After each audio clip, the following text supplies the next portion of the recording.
Good afternoon, Respondent speaking. Yeah, I was looking for Ananissa Skizakaga Plona. Is that you? Pardon? Can you say? I don't know how to say your name. Agnes Skizagaga? Skazga? Plona. Mrs. Plona. Can you spell it? Sure. Agneszka.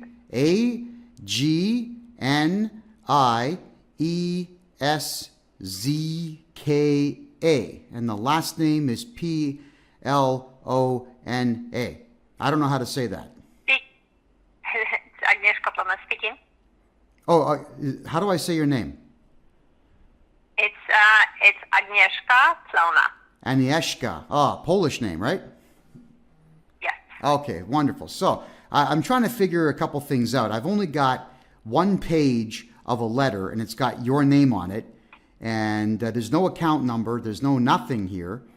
But it says I have to cooperate with some kind of a survey, and I've got to cooperate with some kind of a audit. Is that true?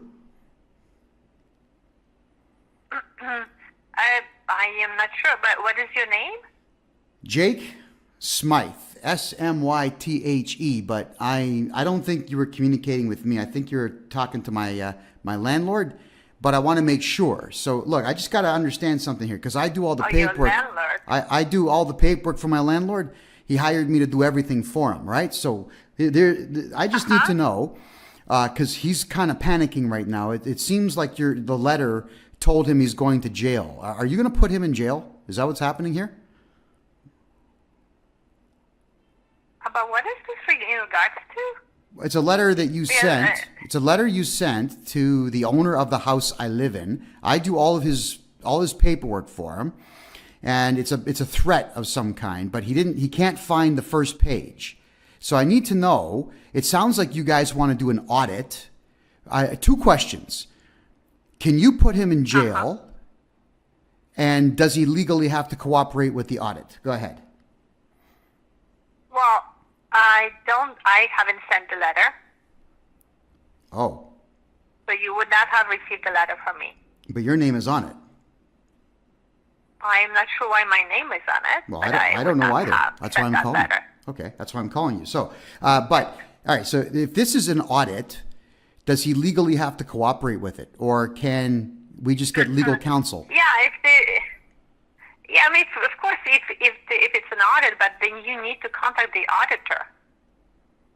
Okay, but what? You can contact the auditor. I'm not the auditor. What's the penalty? The letter would not have come from me. Well, your name is on it. How did I get your number? Your name is on it. Well, I'm not sure. Yeah, so maybe there was a letter for something else that your client. Okay, so it makes it up. Maybe there are pages from different letters. Can you put us in jail if we don't cooperate with the audit? I don't have the authority. I haven't sent any letters, so I would not know. I'm not. Is this for income tax audit? What is this for? I don't know. This is your letter. Okay, let me ask you more questions then, because I want to try to figure this out. Let's say we don't want to cooperate with your audit. What's the penalty? Oh, if taxpayer does not cooperate with it, it's very simple. You can even Google and you will find out what are the consequences for not cooperating for the audit. Google sucks. They're a bunch of pedophiles. Right? So I need to know. Yeah, I mean, the same thing. If you don't cooperate during the audit, they have to do calculations based on what the information they have. Oh. Okay. But, so what? Okay, let me paraphrase what you said here. So it sounds like you have no powers of authority to arrest us or charge us criminally if we do not cooperate with an audit. And if we don't cooperate with an audit, you're going to get mad and just make up a number for taxes. Is that what I'm saying? What I'm hearing? What do you mean, being mad? Well, I know that people have fragile egos in our modern society. So if we say we do not want to cooperate with you, you'll just make a number up. Is that correct? Well, see, this thing is that you have my name, you have my number, I understand. I don't know about which taxpayers you're calling. You call me from Alberta. I know definitely I'm not doing audit in Alberta. So you're asking me a hypothetical question. Well, actually, I'm not in Alberta. I'm in Russia right now. The same information you can Google by going to see our website, and what to expect during an audit. You will have exactly the same information. Well, why? But I can't discuss anything. I can't discuss anything with you in regards to your whoever you prepare the tax for, your client. Yeah. Because I don't know who you prepare the tax for. I don't know the situation of your client. Okay. So well, I'm not going to say what are the consequences because I don't understand the situation. Well, it's real simple. There's a letter here. It's a threat. Obviously, it's a threat. You gave the man here that I do all this paperwork for, you almost gave him a heart attack. He was crying and having panic attacks because of you, because your name is on this letter. I don't know how you feel about that. Doesn't sound like you care, but I need to know if you have the power to arrest him or me if we refuse to cooperate with your threat. Go ahead. What I'm saying is that I haven't sent a letter to anybody in Alberta. Sorry. And I don't know who you're referring to. I don't know who your client is. And I don't know. That's not what I asked you. You're dodging. No, that's not what I asked you. You're dodging the question. No, I'm not dodging the question. I'm just saying that I don't know your name. I don't know your client's name. I told you my name. Just because you have my name and my phone number, you can call the inquiry. You can ask the same kind of question. I don't know which client you're referring to because none of the clients the taxpayer that I have. Okay. So you're being, okay, hold on. Ms. Blona, you're being very defensive. I don't know why you're being defensive now. You work for the government, which means you work for me. You're a public servant. Even though you work for the CRA, you issued a threat. You sent a man into convulsions over this threat. Now you're telling me that you don't really care and that you're not going to answer my questions. It's kind of rude. So I'm just asking you, if we don't want to be audited, if we don't want to cooperate with this audit, can we do jail time for that? I just need a yes or no. I'm just asking you. Don't ask me questions. I did not ask you to ask me a question. I asked you a question. And since you work for me, I would just appreciate it, please, if you could answer the question. Yes or no, can the CRA put us in prison if we refuse to deal with you or this audit? Go ahead. Yes or no? And I'm going to repeat again. I don't have your name. I don't know who am I speaking to, and I don't have your client's name. So for me to say anything in regards to your client, I cannot speak because I don't know if you're a representative, and I will not discuss your client's information if I don't have the client's name, information, and check if whether you are authorized representative for the clients for me to speak to you. Are you a police officer? Are you a police officer? Pardon? Are you a police officer? I'm not a police officer. Then why are you threatening people? Did I just threaten you? Not me, but this gentleman you did. How? Well, it says here that we have to contact you and that we have to deal with this audit that you want to do. And I'm asking you, if we don't want to do it, I think what you said earlier is that we're not legally obligated to do an audit with you or to even speak to you.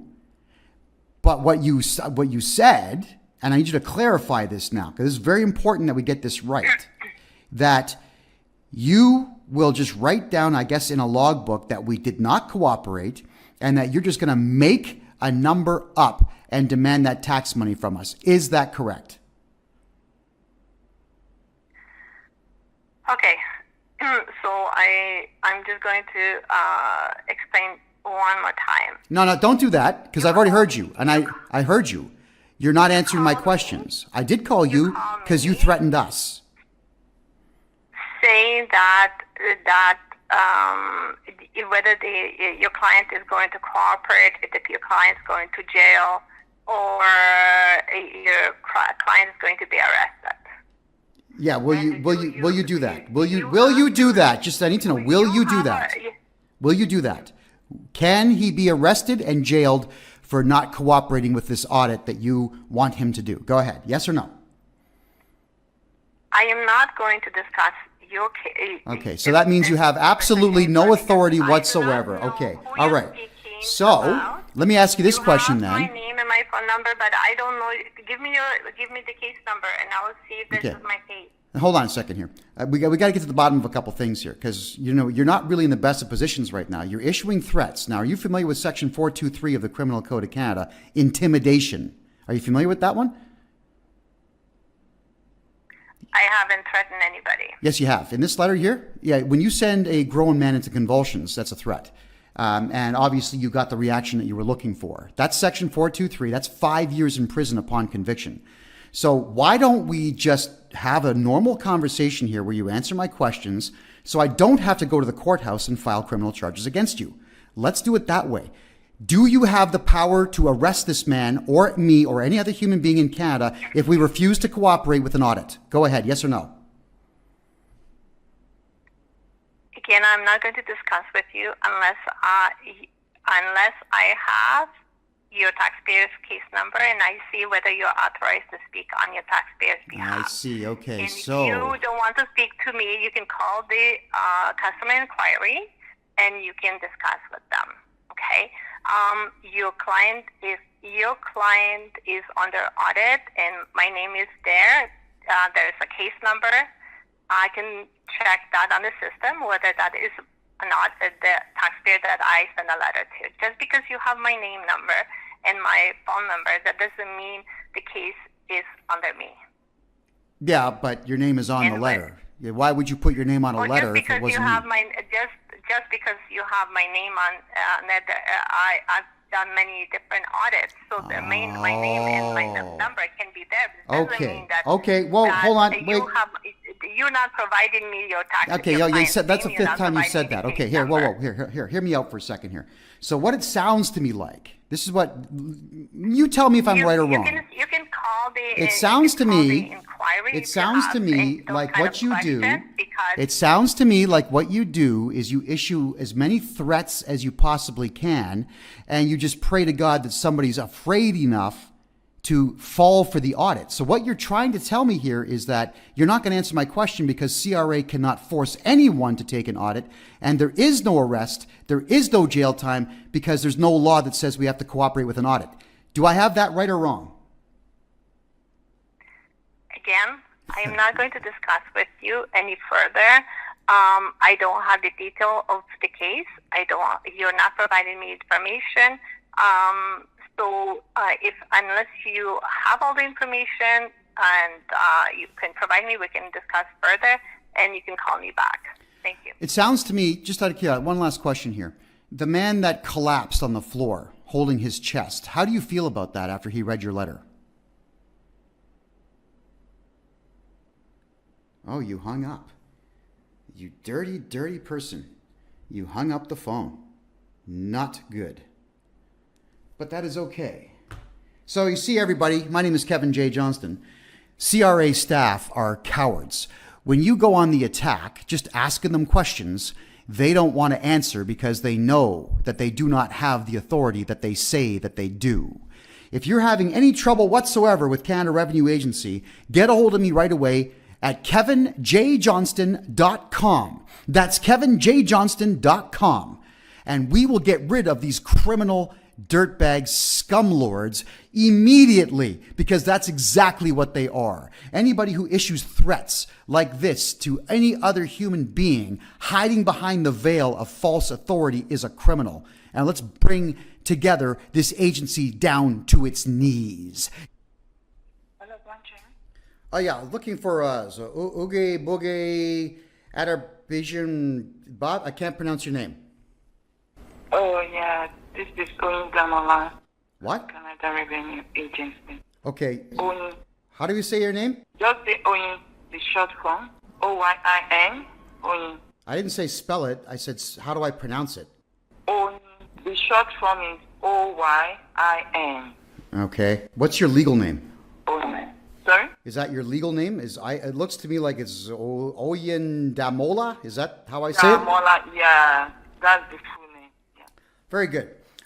This is in reference to account number. Please hold on. Let me just access my... And you're going to have to speak a little bit louder, please. I'm not hearing you. Okay. What's the name of the business? Well, first off, I'll give you the account number.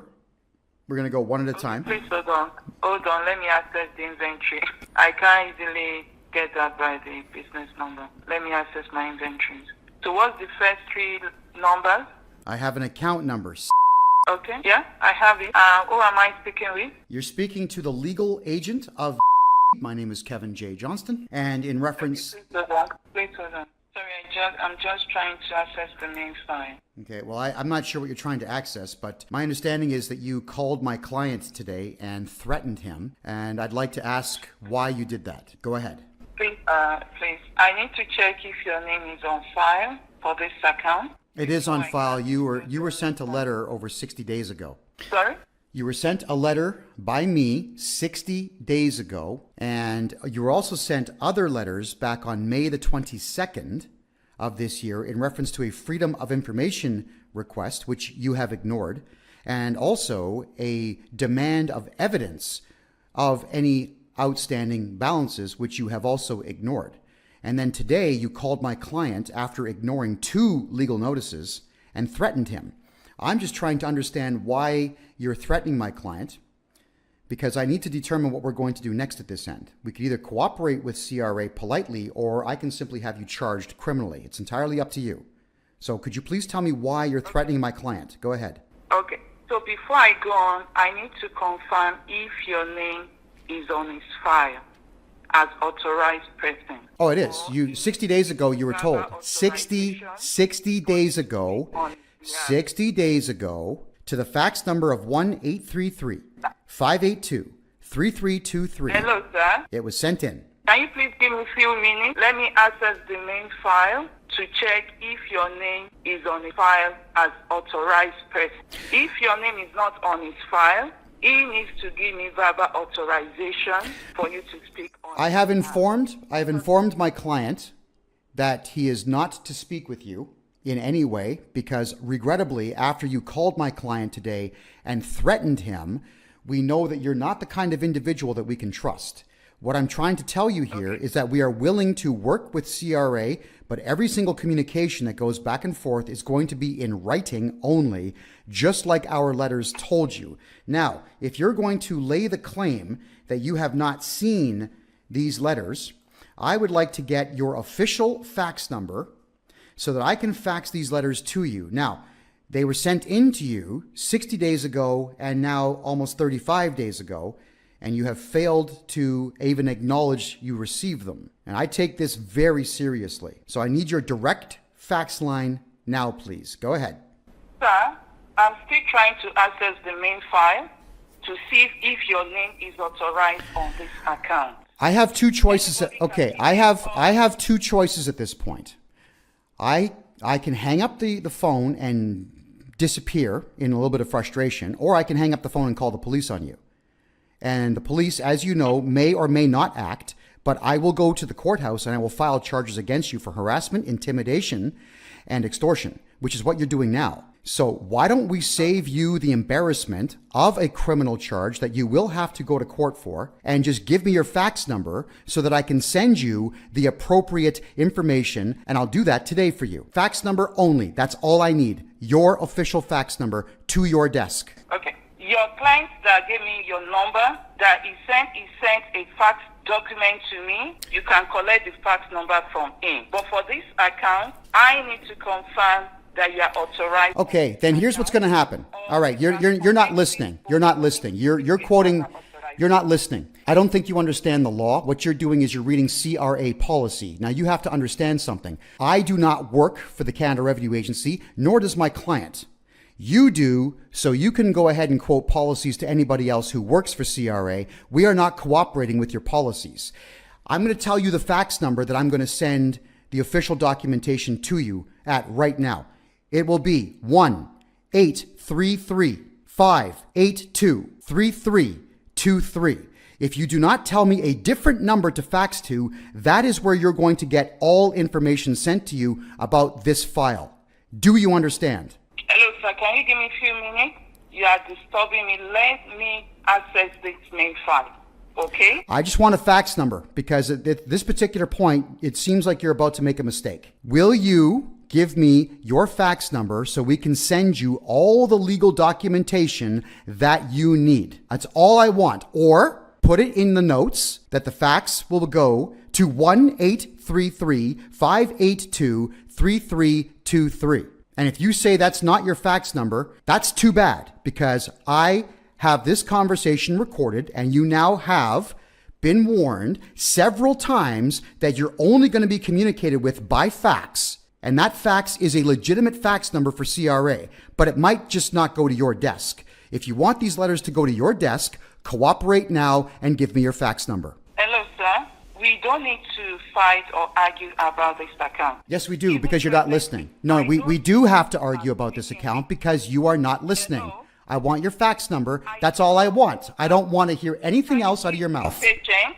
If you are a lawyer or not, I don't know, but you need to be patient. I don't know you, and you should not take it as personal. Well, we don't know you either, but we don't know you either, and you're the one that called my client. She's still talking. She hasn't stopped. Can you just be patient and lower your voice, and let's deal with this account? Good. Okay, we'll deal with the account. Fax number, please. Fax number, please. That's all I want. Your fax number, please. Your fax number, please. That's all I want. Your fax number, please. Okay, for me to put a note on my file for this call, I need to know your name. I need to know. You say you are a lawyer. You are the legal. I didn't say that. I didn't say that. I didn't say lawyer. Okay. I said agent. So I said agent. I said agent. Don't lie to me. What kind of agent? I'm an agent under amicus curiae. That's what kind of agent. Okay. You are agent. What is your name? K-E-V-I-N. Middle initial J. Last name J-O-H-N-S-T-O-N.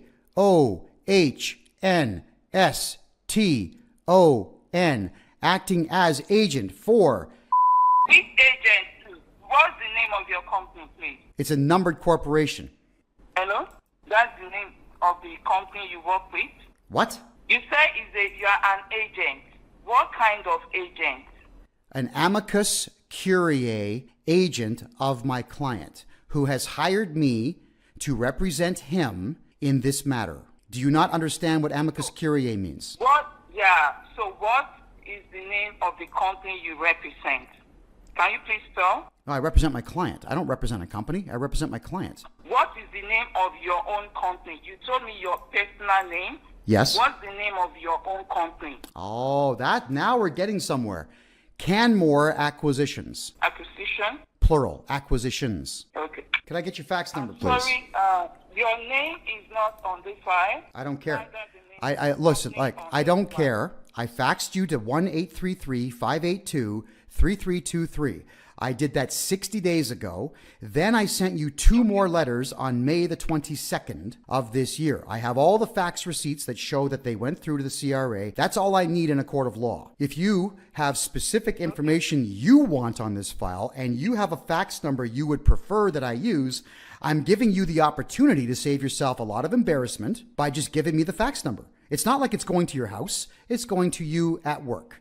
Could I have your fax number, please? In the nicest possible way, please, may I have your fax number? What is the fax number you have? Can you please repeat it? Oh, I would love to repeat the fax number that I have. 1-833-582-3323. Okay. And you said your client said I did what? I harassed him, or what did you say? You threatened him. You called him. You threatened him, and when he refused to speak with you, then you ramped up your negative behavior. Now, I believe him. I don't believe you. The way you were talking, I thought you were a lawyer. I wonder what you will do if you are I'm smarter than every lawyer you've ever met. In the meantime, I just want your fax number. That's all I want. And I'd like to leave at this point because we're now at 12 minutes and 50 seconds in this ridiculous conversation. I'm tired of it already. Because you were not patient with me. And any account that somebody's name is not on, I cannot speak about the account. Then just give me your fax number. And you don't have to worry about me anymore. We don't need to speak on the phone ever again. We can do it by fax. By fax? I would love to fax you the legal notifications that I have already faxed to you, but then there's a little bit more that I need to fax to you directly. Because at this particular point, my client is terrified of you. So whatever you said, and you're laughing, I think that's repugnant. Why would you do that? Why are you laughing? You're supposed to be a professional. You work for a tax agency, a federal tax agency, and you're laughing when I'm telling you that I have a client that you've threatened and he's afraid of you? How dare you? Fax number, please. Please hold on. So the same number you provided now, you can go ahead and send any information you have. And once you send them, if you want to give me a call back to give me confirmation number, that will be fine. Because this fax is not directly to me. And I may not receive a prompt after a long time, but if you call me back and tell me that you sent me a fax and you provide confirmation on. I'm actually not going to do that. I did not particularly care for this conversation. I have not enjoyed any of this. I'm not legally obligated to call you and tell you that I have sent you a fax. Once I have a receipt that the fax went through, that is my entire obligation to you. But what I will tell you is, the letter you're going to receive is going to be a warning, a legal warning to not contact my client by telephone again. And your failure to accommodate that particular request is going to end up with us contacting the police. And if the police do not act, we will go directly to the courthouse and we will file charges there. Do you understand? Well, you can write to CRA not to contact you, but as for me, so far I submit this file, I don't have anything to do with this file, okay? But CRA can still contact you, and any legal thing you want to do, it will be with CRA, not me. The way you are taking it personal. I work with CRA, and whatever legal action you want to take, you take it against CRA, not me. Well, it will be you because you're the one making the phone call. You have the option to... I represent CRA. So any legal action you want to take is not against me, it's against CRA. Okay, and yes. Now, what you're trying to do is you're trying to tell an expert in law that I don't have the right to file a criminal charge against you for extortion and harassment and intimidation. That one's 5 years in a federal penitentiary, by the way. And you know why you're telling me this? Because you're afraid. Because I have just called you out on your threats and your vile demeanor. You represent a criminal enterprise stealing money from good people, and you're threatening them to do so. And you're also threatening them to do so by telling my client that you're planning on taking his money and his property away. That is extortion. So I have informed my client that no matter what you say... Was that what he told you? Did I tell him verbally or by written document? I think at this particular point, you need to comprehend the magnitude of what you're up against. You need to understand that we have the right to file criminal charges. Do not call the client again. Do everything in writing from this day forward. Letters are coming today. You should have them on your desk in the morning if the staff at CRA know what they're doing. Okay, thank you. Have a nice day. Have a great day. Bye. The Canadian government have put a marker on my head. There's been 7 attempts on my life. They tried to silence me. Obviously, it didn't work. The context for this video that you're about to listen to would be that a client of mine is a good tax-paying citizen in Canada who had a corporation that he was running. And this corporation ended up, because of all the tax policies in Canada, owing $440,000. The Canada Revenue Agency lied to him and said that he must endure a audit. That's right, an audit. And they also told him that he was not allowed to have a lawyer, something that he recorded, I might add. After the audit was complete, they lied to him and said that they were assessing the $164,000 they wanted to get from him. They removed it from his corporate debt and added it to his personal debt. Without a judge's order, I might add. They didn't sue him. They just said that he owed the money. They then proceeded to threaten his employer, stating that they would assess the employer personally and not the corporation if he refused to comply, and garnish this man's wages to the tune of 40% of his entire earning. They also said that they get paid first, and then on top of that, the individual who wrote the letter stated that if there was family court injunctions or family court payments that had to be made, that the Canada Revenue Agency would be overriding that and that they would get their money first. They're overriding a judge's order in that particular statement that they make, but they're doing so without a court order unto itself. So they're utilizing threatening tactics, fraud, extortion, and threats. On top of that, intimidation. That one is 5 years in a federal penitentiary in Canada upon conviction. So I decided to contact the representative whose name is going to appear throughout the entire video. Please don't call her and harass her until further notice. And I talked with her about the fact that if she isn't going to speak to me, which I do have an authorization letter for, that we would simply go to the courthouse and file criminal charges, which, believe me, is still on the table today. The individual in question decides that she wants to tell me that CRA policies somehow outweigh the laws of Canada and that I have to jump through the hoops that she wants me to jump through. Keep in mind, I don't work for the Canada Revenue Agency, so their policies are irrelevant. The law is relevant. This individual here tells me they're not going to put a supervisor on the phone to speak with me because of their policy, but then starts crying and puts the supervisor on the phone anyway. What you're about to hear is the actual conversation, with the only thing being censored out is my client's name, account number, and phone number. Everything else is exactly as it appeared in that conversation initially. Canada Revenue Agency, Diane Moore speaking. Looking for Diane Moore? Speaking. Hi, Diane. My name's Kevin J. Johnston. I'm calling on behalf of... You were faxed a letter 3 days ago authorizing me to speak on his behalf. I am so sorry. I can hardly understand anything that you're saying. So if I'm on speakerphone, maybe you want to hold the handset instead, because I'm missing half the words you're saying. Are you on speakerphone currently? No, I am not. Okay. Can you hear me now? Very vaguely. How about now? Can you? There's a lot of echoing in the background. I still hear echoing in the background.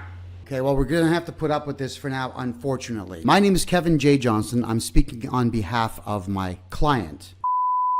Okay. I sent you a letter 3 days ago, or rather he did, authorizing me to speak on his behalf. Okay, so did you send it to our inquiries line? Because I don't change the authorizations. Inquiries line does, actually. Well, that's up to you. Whatever fax number we had provided to us is what we used. I'm not interested in how your internal workings are going to work in your favor or not. I'm sorry. Is there a reason why you're speaking to me in the tone in which you are? Because I'm not going to continue this conversation if it continues this way. All right, look, I'm not So giving you. Please don't talk over me.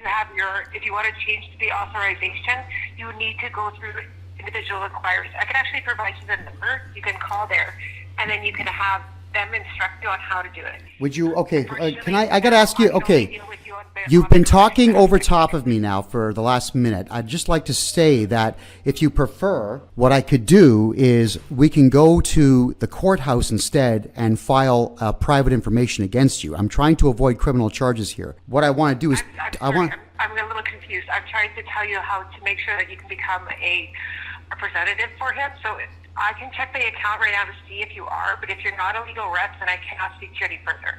So I will check right now while you're on the phone. All right. Well, I've got a limited amount of time on this. It's going to be cheaper for my client just to go to the courthouse and charge you. So that's fair on your part, but I'm sorry. On our policies and procedures, I cannot speak to you any further until I can verify that you are actually an authorized rep. Why don't you give me your email address and I'll send the letter to you right now? I'm sorry. We don't provide our email addresses. Why would that be? And I'm sorry. Can you just say your name again? Kevin, middle initial J, last name Johnston. Sorry, could you just say it for me now? Kevin J. Johnston. And you are from where again? From Canada. And I represent my client here under amicus curiae. Sorry. So is the business in which you work for, is that the name of the business then? The business I work for is Canmore Acquisitions. Okay, so yes, you are not registered as someone I could speak with. You're not an authorized rep, so unfortunately I cannot discuss this account with you any further. Okay, so you're just in case I'm not clear on anything here, based on the fact that you sent a letter to my client's employer stating that... I cannot discuss the letter with you. Okay, I'm so... sorry, unfortunately, because of Cops 5, this is his information, and unless he's got authorization to give you, to provide us, I cannot discuss this account with you. Okay, so just out of curiosity... Okay, then why don't you do this?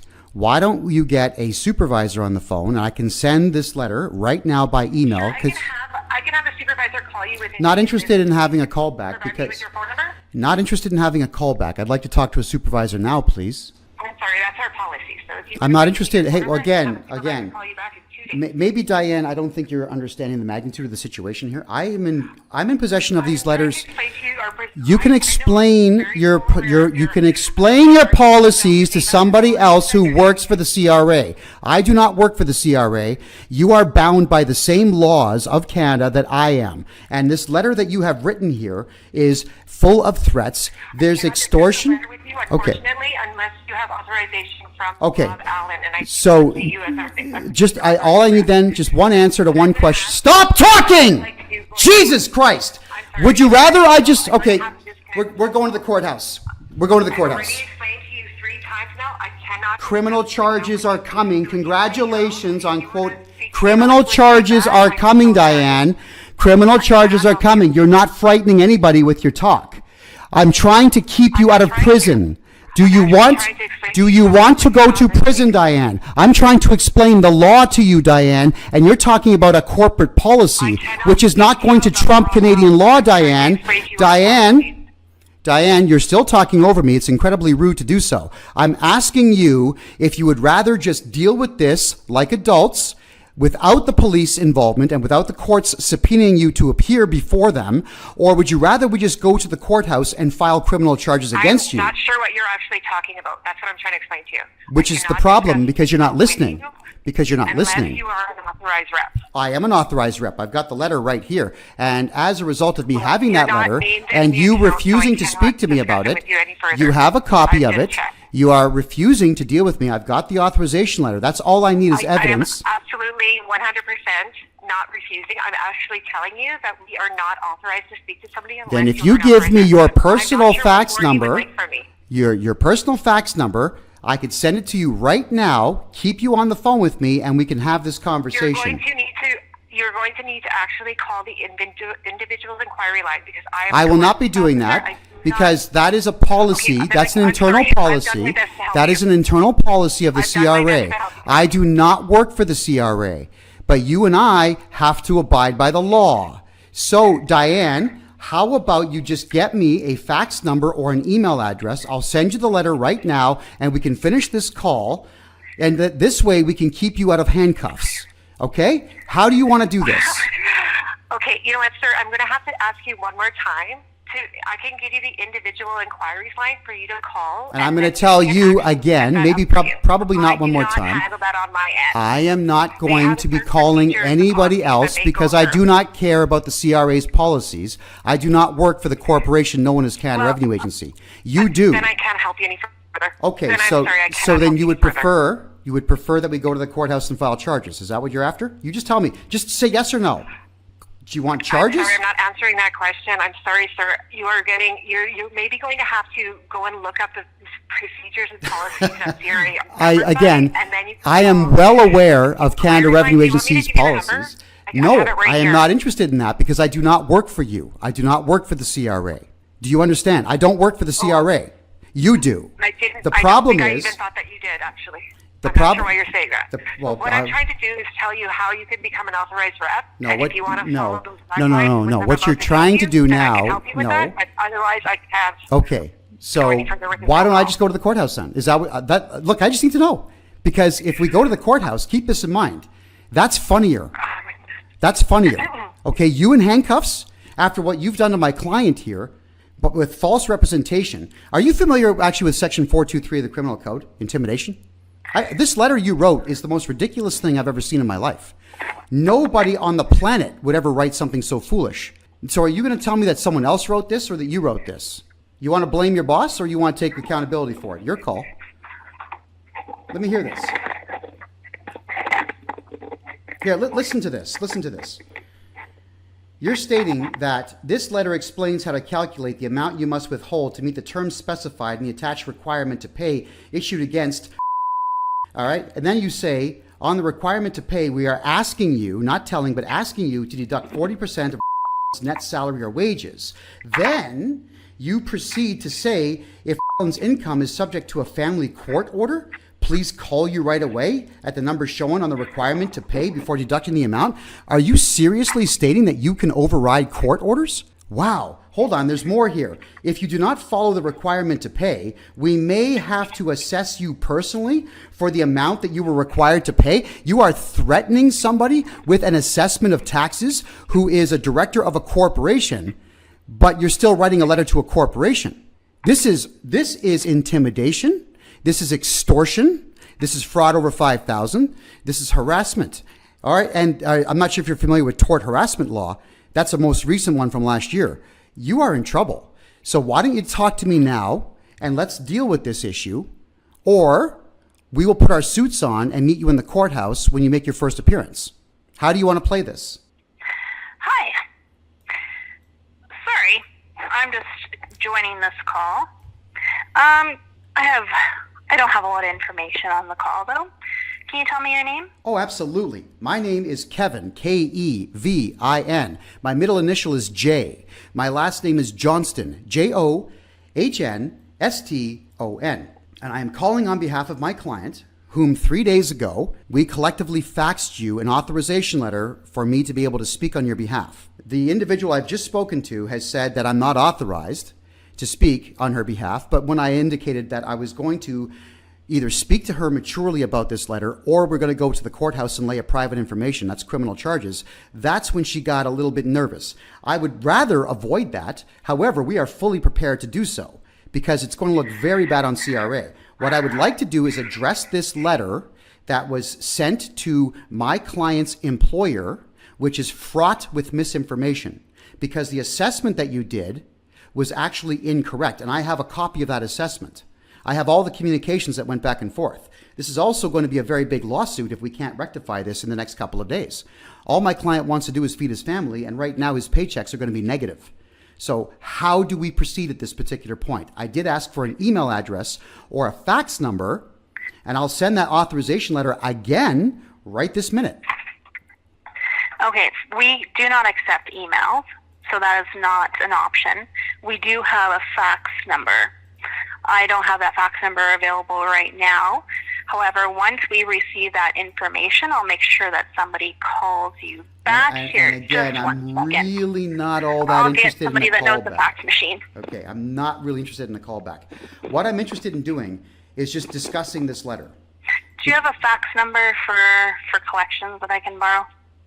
We actually don't take faxes at this end because we do everything through either email or courier. I either want the hard copies or I want the digital copies. That's how we do things here, which is legal, by the way. Unfortunately, we do not accept email. So we do accept fax machines, but we do not accept emails. Okay.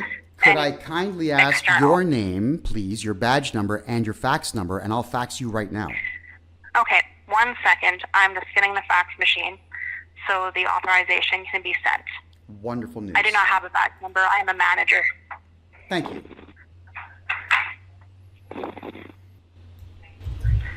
So the fax number is 1-877-984-6838. We'll have the clerical monitor the authorization form, and once that's received, we'll have most likely a team leader call you back. There are no phone numbers on this letter that I'm going to be sending you. There's simply the authorization to do so.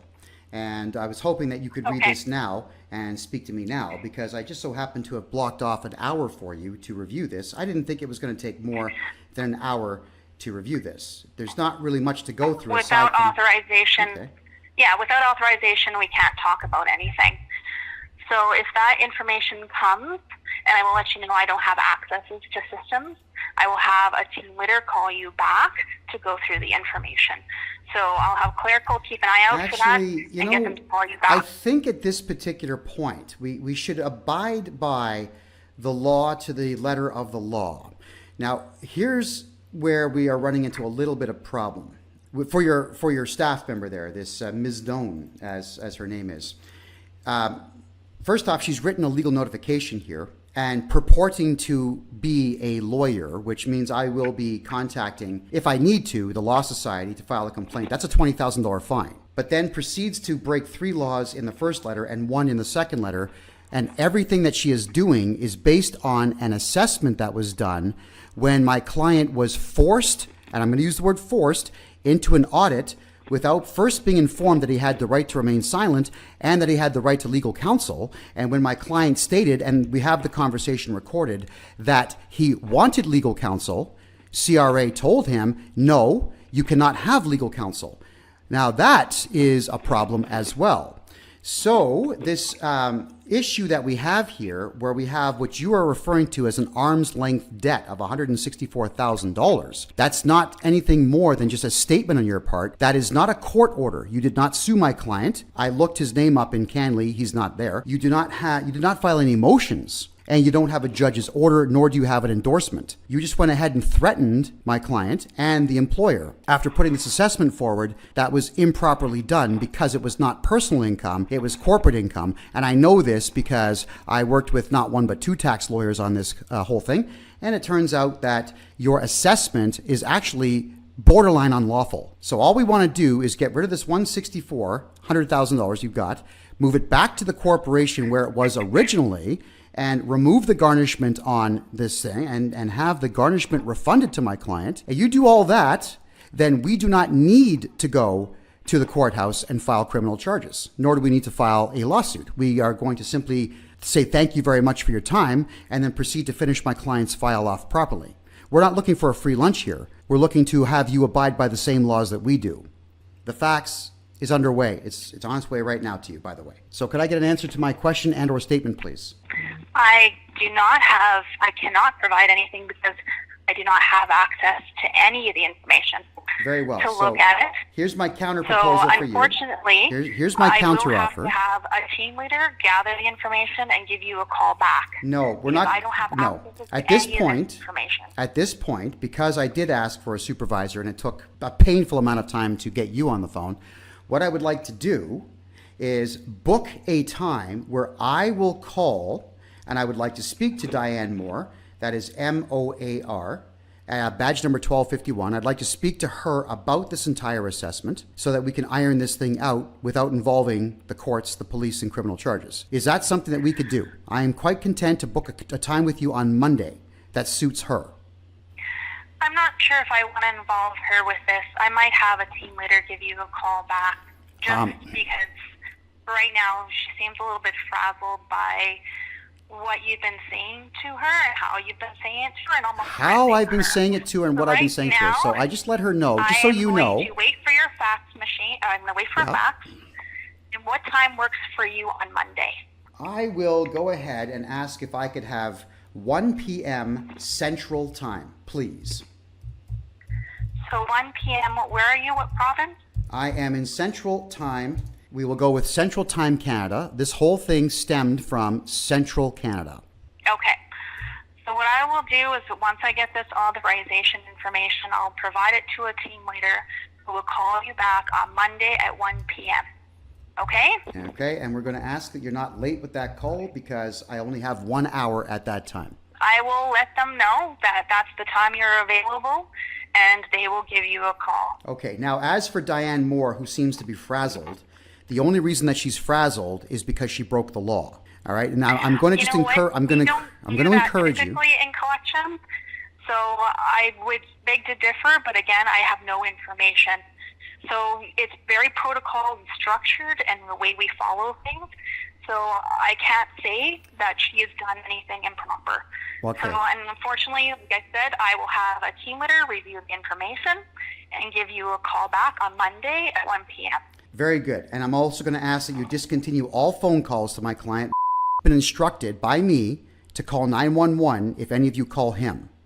So this is getting pretty serious. I just want you to know that you must follow our protocol, which is not our protocol. It's the protocol of the laws of Canada. And I'm sure you know that, having worked for the government. As long as the authorization form comes and it's proper, they will call you back.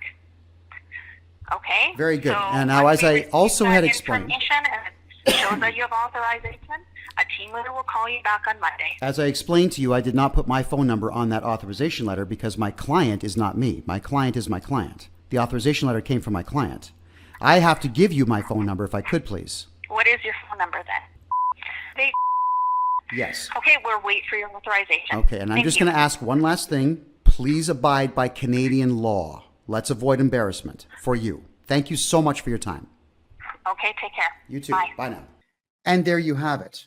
You'll find that it's not me issuing any particular type of threat. I'm simply telling them what we're going to do.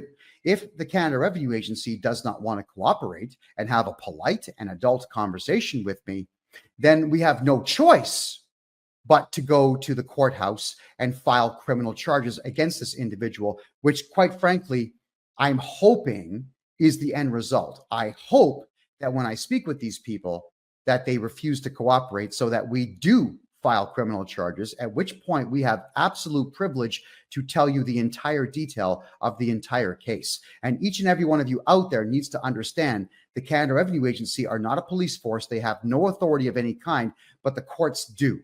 Don't be a free man on the land person. Just use the courts against these people. And if you need to know how, simply contact me below, book a 1-hour consultation at the website address below. I can't wait to speak with you, and I can't wait to start getting CRA representatives locked up for crimes against we, the good people of Canada. Good evening, everybody. This is Wednesday night. My name is Kevin J. Johnston. This is the Real Estate and Money Show. You'll find me here every single Wednesday. That's right, every single Wednesday at 9 p.m. Eastern Time. And there's just too many time zones around the world now for me to name the time in each and every one. I'm here in Panama right now in the Central Time Zone, and I could not be happier. I've had myself a really good time talking to the locals down here, being treated very well by the locals here. And I have some really good news, which is why I'm not interviewing anyone tonight, mainly because I've been all over the country today asking questions of my own. And I think all of you who have been watching my show for the last 7 years know that I have questions for everybody. I'm just this endless pit of questions. They don't stop. They never stop. I really wish that I had 4, 5, 6, 7 hours sometimes to question everybody when I'm looking for the information that not only I need, but my clients need, that all of you need. So Coco, you're asking me, why did I go to Panama? First off, I always wanted to go to Panama ever since I was 6. Remember the Bugs Bunny episode? I've told the story before. I'm telling it again. Bugs Bunny gets angry because he sees that rabbit skins are only worth 2 cents. All right.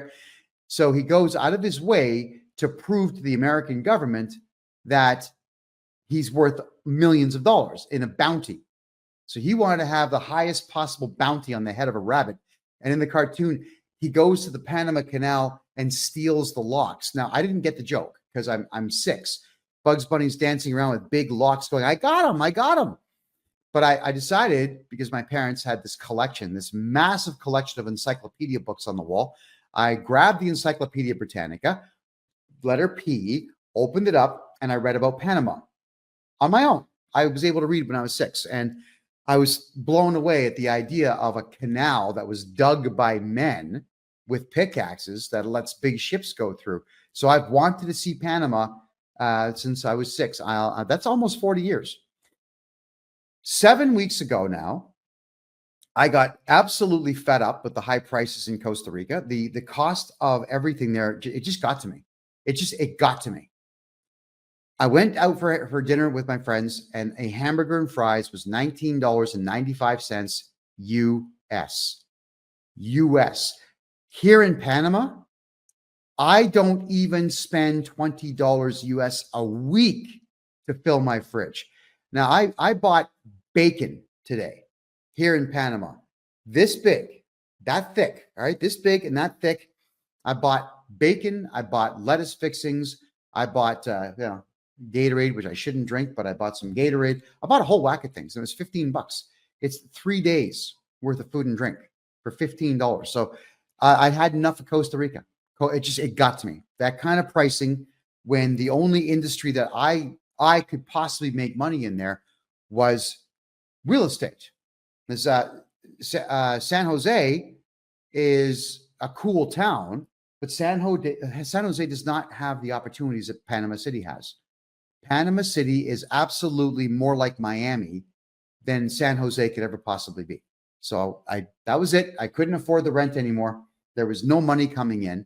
And as opposed to Panama, where everybody helps you, Costa Rica, all the Canadians and Americans down there, they were starting to just ask me for money. Everyone was like, they had their hands out saying that they want money for everything.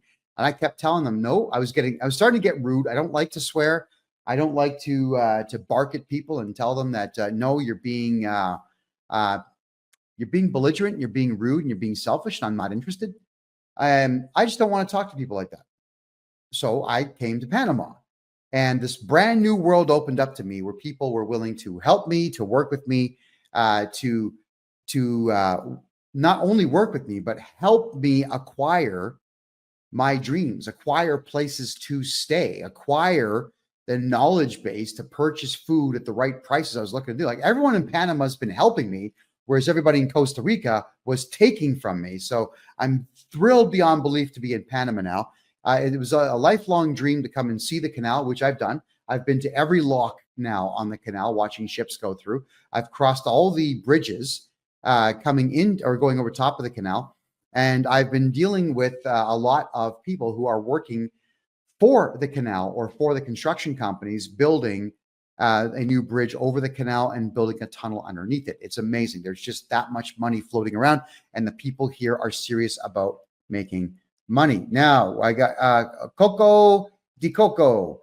Can I speak Spanish? No, not in sentences. No español. So for me, it's a lot of gracias, amigo. All right, ¿cómo está? Just excited, smiling. I'm piecing together small things here and there. I'm actually able to order food off the menu now and not stumble through the order, but I'm not walking into a room and speaking Spanish to everybody. I have an interpreter that I've hired who goes with me everywhere I need to go to interpret the important stuff, like today. Okay. Do I plan to learn Spanish? Yeah. Oh, yeah. Because I'm planning on staying in Panama for a very long time. I'm planning on doing business in Panama here, but I'm also planning on checking out the rest of Latin America. I've been to Costa Rica and Mexico now. I'm going to check out El Salvador and see what opportunities that there are there, but I'm pretty sure I'm going to be living here in Panama for quite some time. I will be checking out Colombia. I've been invited to stay in Medellin for a little while. I'm going to head down there for just a couple of weeks, have a look. And I've been invited down to Buenos Aires in Argentina. Check out how that's working. I want to be able to do the research that needs to get done, because Canadians, Americans, Brits, and Australians are being ripped off completely. I mean, completely ripped off in every walk of life. It's getting completely and totally out of control. Nobody can do anything. Sorry, I just got to wipe this camera off. Nobody can really make any money. They can't get anything rocking. Canada stifles you. Give you an idea what I'm talking about. I've been in Panama. It's not even 2 months yet. I've been in Panama, not even 2 months. I've already upped my salary to $30,000 a month. Can't do that in Canada. I wasn't even making $18,000 a year in Canada, because Canada gets in your way. Canada is not about commerce. It's about rules. It's about the absolute destruction of masculinity and the destruction of commerce. I remember doing a video about 2 years ago on all 19 steps you have to go through to open up a bar or a restaurant in Toronto. 19 steps. Now there's more now. This was 2 years ago. And each step, you have to get approval from some idiot that works for the city or works for the province of Ontario or works from works for some branch of government who can get in your way. You've got 19 chances to be stopped by a government employee from opening up your business. Now, I've got some questions here about Panama. Laura Lee's asking, is Panama dangerous for a white woman to live on her own? No, but I wouldn't live in certain parts of the city. You would want to live central, like right downtown in the banking district, very clean, very safe. Lots of single women there. Lots of single women there. Or you can head over to the east side where you've got a mall, a big mall called the Town Center. The mall is brand new. It's gorgeous, has a built-in hospital, movie theater, bowling alley. It's got everything. There's a lot like girls, 10-year-old girls walk alone in those neighborhoods. So you want to make sure if you're going to be living in Panama City that you pick the center or the east side of town. Don't go too far north and don't go too far west. I'm right on the cusp of what they call dangerous town and safe town. But that for me, I'm a man who knows how to fight. I'm also a man who is not nervous when approached by people outside in the dark. And I'm a man who doesn't take unnecessary risks. So I'm fine in the neighborhood that I'm in. I like the neighborhood that I live in because there's always something going on. I don't want to be around boring. I want to be around action and excitement. And in this area, Casco Viejo, there are parties every night. People are dancing outside in the streets every night. There's soccer games in the middle of the road every night. And if you want to play soccer, just walk a couple blocks over. Someone's playing soccer somewhere. It's always a good time. A lot of people you can talk to and have a good time with. Okay. All right. So Coco Dioko, Canada gains. Alrighty. Yeah, we got to address that. So that's what we're talking about tonight is taxes. So let's just dive right into this new capital gains tax. Capital gains. Here's the way it works in Canada. If you have a house, your own house, and you live in it, which means your driver's license and your banking statements and everything go to that house, it's considered your principal residence. If you sell it, you don't pay capital gains. You pay nothing because it's your principal residence. But if you go out and you buy two houses and you rent one out and you sell the house that you're not living in, you're supposed to, I think, I wouldn't, but you're supposed to declare capital gains because it's considered a business. I tell everyone the same thing. If you're a married couple and you have a second property and you're foolish enough to put it in your own name, fine. Husband lives in one house, according to driver's license. Wife lives in other house, according to driver's license. That's right. Just one of you has a driver's license at the other house. And that way, the husband has a principal residence on one side and the wife has a principal residence on the other side. And congratulations, there's no capital gains tax. But now let me be honest with you here. Let's say you did own two houses. Let's say in Canada, you sold the second house. Do you know when you pay the capital gains? The following year when you do your taxes in April, if you're silly enough to go to a bad accountant and then have that accountant write the capital gain on your tax return, at which point you're giving money away for what? For nothing. You don't report your capital gains. Why would you do that? What will happen here is the CRA might say that we want to assess you. Fine. So the Canada Revenue Agency will maybe assess you and say, well, we think you owe more tax. So you reassess their assessment. And you do it with an affidavit. I train people on how to do this all the time. You swear the affidavit in like this dumb gesture, and you send that in with your assessment. And if they come back saying that they're not happy with that assessment, you appeal it and you take it to tax court. So about a year later, then the appeal gets heard in tax court.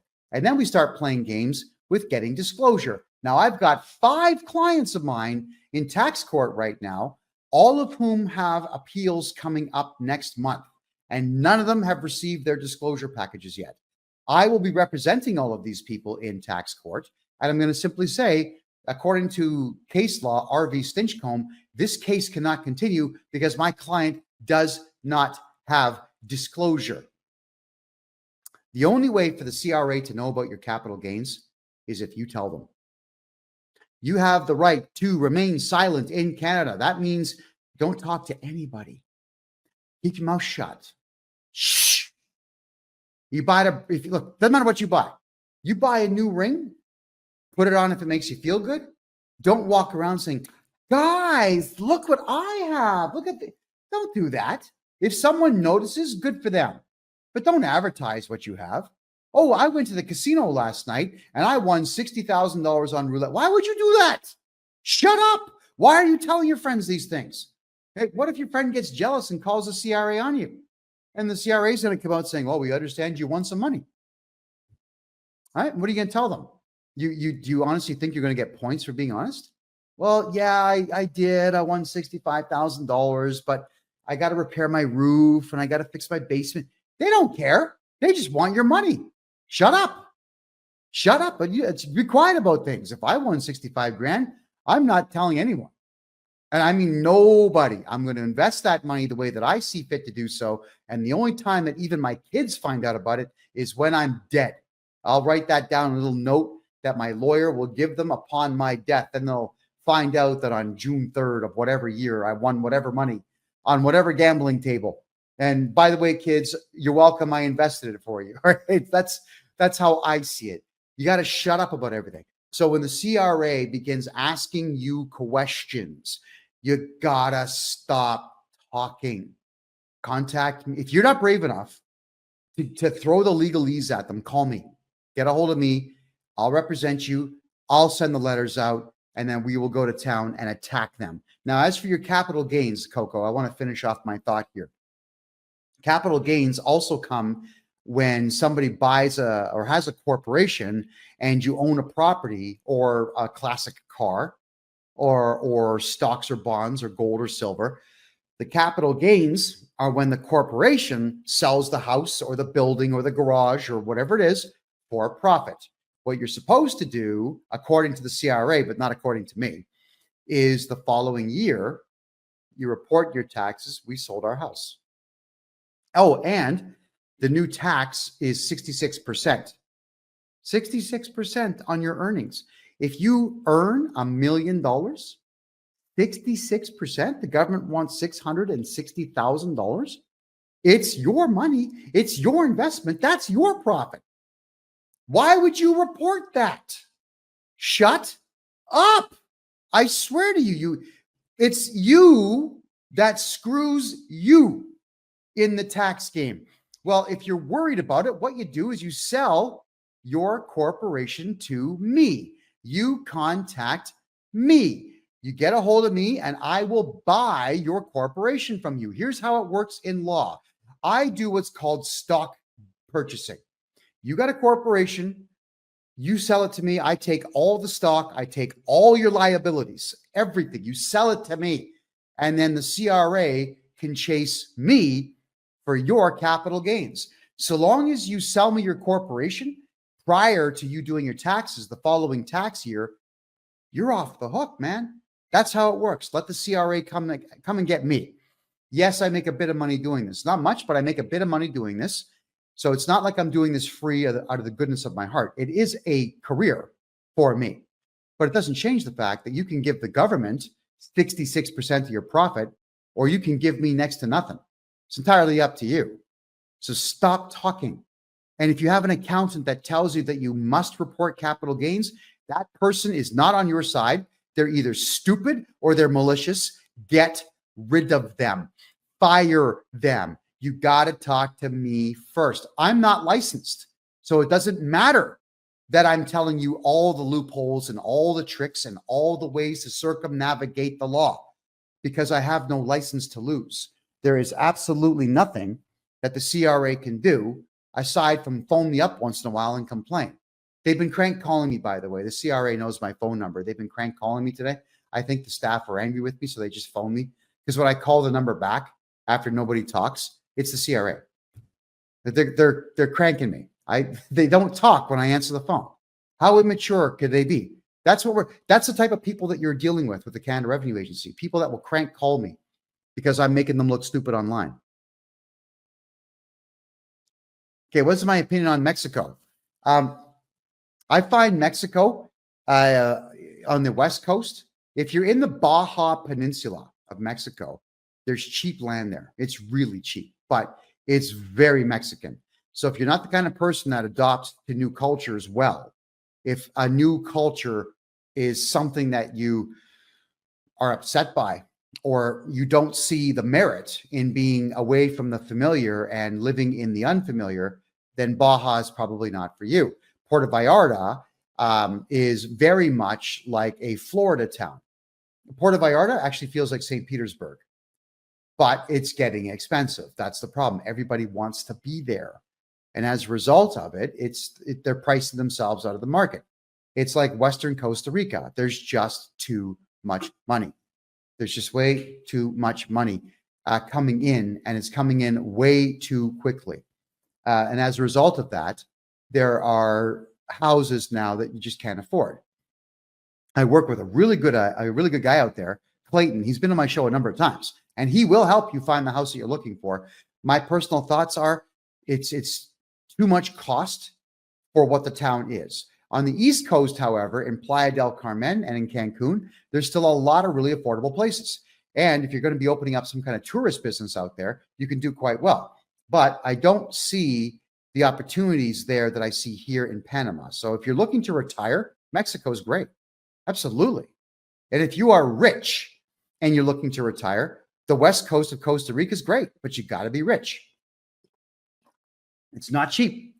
So expect to spend $4,000 per month US to live, because the food is really pricey. Like my favorite yogurt there is 3,000 colones, which is $6 US, which is $9 Canadian, $9 Canadian for yogurt. All right. So Panama, I'm here for money. I'm here for business. I am here running a medical corporation now, and I'm also running my tax business from here in Panama. It is astounding. It is amazing. And what I love the most is that when I ask to speak to a national bank manager like I did today, within 3 hours, I had a meeting at one of the biggest banks in the city. And we chatted for an hour. I got all the answers I was looking for. So we're going to address banking in just a minute here, but I do want to check the questions in the room. Are there many Americans and Canadians in Panama? Sí, señorita, there are. But the gringo community here in Panama City, it's a bit more sparsely. Oh, well, thank you very much for the heart. I appreciate that. It's a bit spread out, only because Panama City is a big city. Half the country's population lives in Panama City, so it's tougher to find white skin here. The gringos are here, but they're tougher to find. However, if you go to Coronado or Buquete or David, in those three cities, there's white skin everywhere. There's expats everywhere. There's Americans and Canadians of all races there. I say white skin, just because it adds emphasis to what I'm talking about. So what I'm saying to you here is that, yes, they are here. And after I'm done promoting Panama for the next year, which the government's not paying me to do yet, there'll be a lot more. And when I say there'll be a lot more, there will be people that want to have access to the beach, which you do here, to the canal, which they do here, to a major international airport. PTY is a serious player as far as airports go. They might want cosmopolitan life, which you can have right downtown Panama City. You might want to have the house life, which you can do just outside the city. You want to live on a resort, you can do that too. Panama's got everything you could possibly need, especially if you're thinking about retirement. You could retire here and do incredibly well, and very well. After the show is over, there's a sweet lady. She's got a barbecue on the same block that my building is on. I'm going to go outside, and she is going to give me a half chicken with beans and rice and some lentil and a nice hot sauce, and she's going to do it all for $3. Yeah. Every time I walk by, she yells at, "Oh, gringo here. Hey, chicken." She like, pollo is how you say chicken here, but she says chicken for me because she gets a kick out of the fact that this foreign guy always comes over and patronizes her little barbecue business. And actually, it's really cool too, because all the cops eat there. There's a lot of cops that hang around this particular corner because there are brand new gentrification projects going on here. But there's also a municipal soccer field where some of the semi-pro guys will play and train. So sometimes you get soccer idiots showing up. So the police are there keeping control of it, which is pretty good. Coco, how do you not declare? Oh, sorry, you're talking about your capital gains tax. If you're worried about that, you contact me. I'm going to show you how you do not ever declare any earnings on your properties. Those are your properties. It's not theirs. You know what Justin's going to do with the money, right? He's going to give it to the Ukraine. He's going to give it to Israel. He's going to give it to Nigeria. He's going to hand it over to Eritrea. These countries don't deserve our money. They don't do anything for us. I don't care about these countries. None of us should. So why give it to them? What if you inherit a house? Keep your mouth closed. That's a good question. If someone in your family dies and passes off a house to you, you do not ever contact the CRA. Ever. Not even the next tax year. Let it go. What you got to do is make sure that you close the entire estate. Drain the bank accounts of the deceased. If they've got credit cards, maybe you could accidentally ramp them up to absolute final ending, pay for their funeral on their own credit cards before you shut them all down. Don't be in a panic. Don't be in a hurry, but shut everything down. If the CRA comes calling, that's when you can contact me. I'll send in the appropriate letter stating that we are terribly sorry, but that person has deceased or is deceased and has no assets to show for it. And I'll make the claim that I worked closely with the estate and could not find anything of value. That's all. And then they can come and attack me because they'll be told to leave you alone. Don't contact the CRA. When my father died in 2008, the first thing my mother did was call the CRA. Oh, my son, my husband died. Why? The man's body wasn't even cold yet, and she was already calling the CRA because in her friggin' head, she thought the CRA needed to know this stuff. She thought there was some law that said pay a dead man's taxes before the body's cold. He wasn't even in the freezer in the hospital yet, and she had already called the CRA, and they screwed her big time. So, ladies, and I'm going to address the women now, and I don't care how offended you are by what I'm going to say. Smarten up. Grow up. Your emotional state is going to get in your own way when it comes to money. It will screw you every single time. If you know that you're going to be distraught when dealing with the death of a loved one, and I'm always sorry when that happens, but it does happen, remove yourself from the estate completely. Hand it over to a man that you trust who hates the CRA and is not really a fan of the government, and let him work with you over the course of the time that it takes. Because you can't make this excuse, ladies. This is your money. It's your future. When you make the excuse, oh, I had a weak moment. Do you know who you're screwing? It's not just you.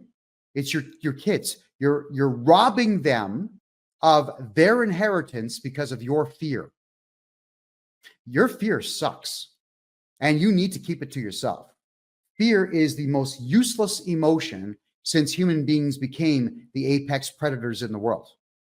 What is hunting us? Can you name one animal that actually actively goes out and hunts human beings specifically because they are human beings? There's none. Even sharks that bite into humans do not like the taste of human flesh. That's why most humans survive a shark bite. There's just nothing out there killing us, attacking us. So what are you afraid of? A letter?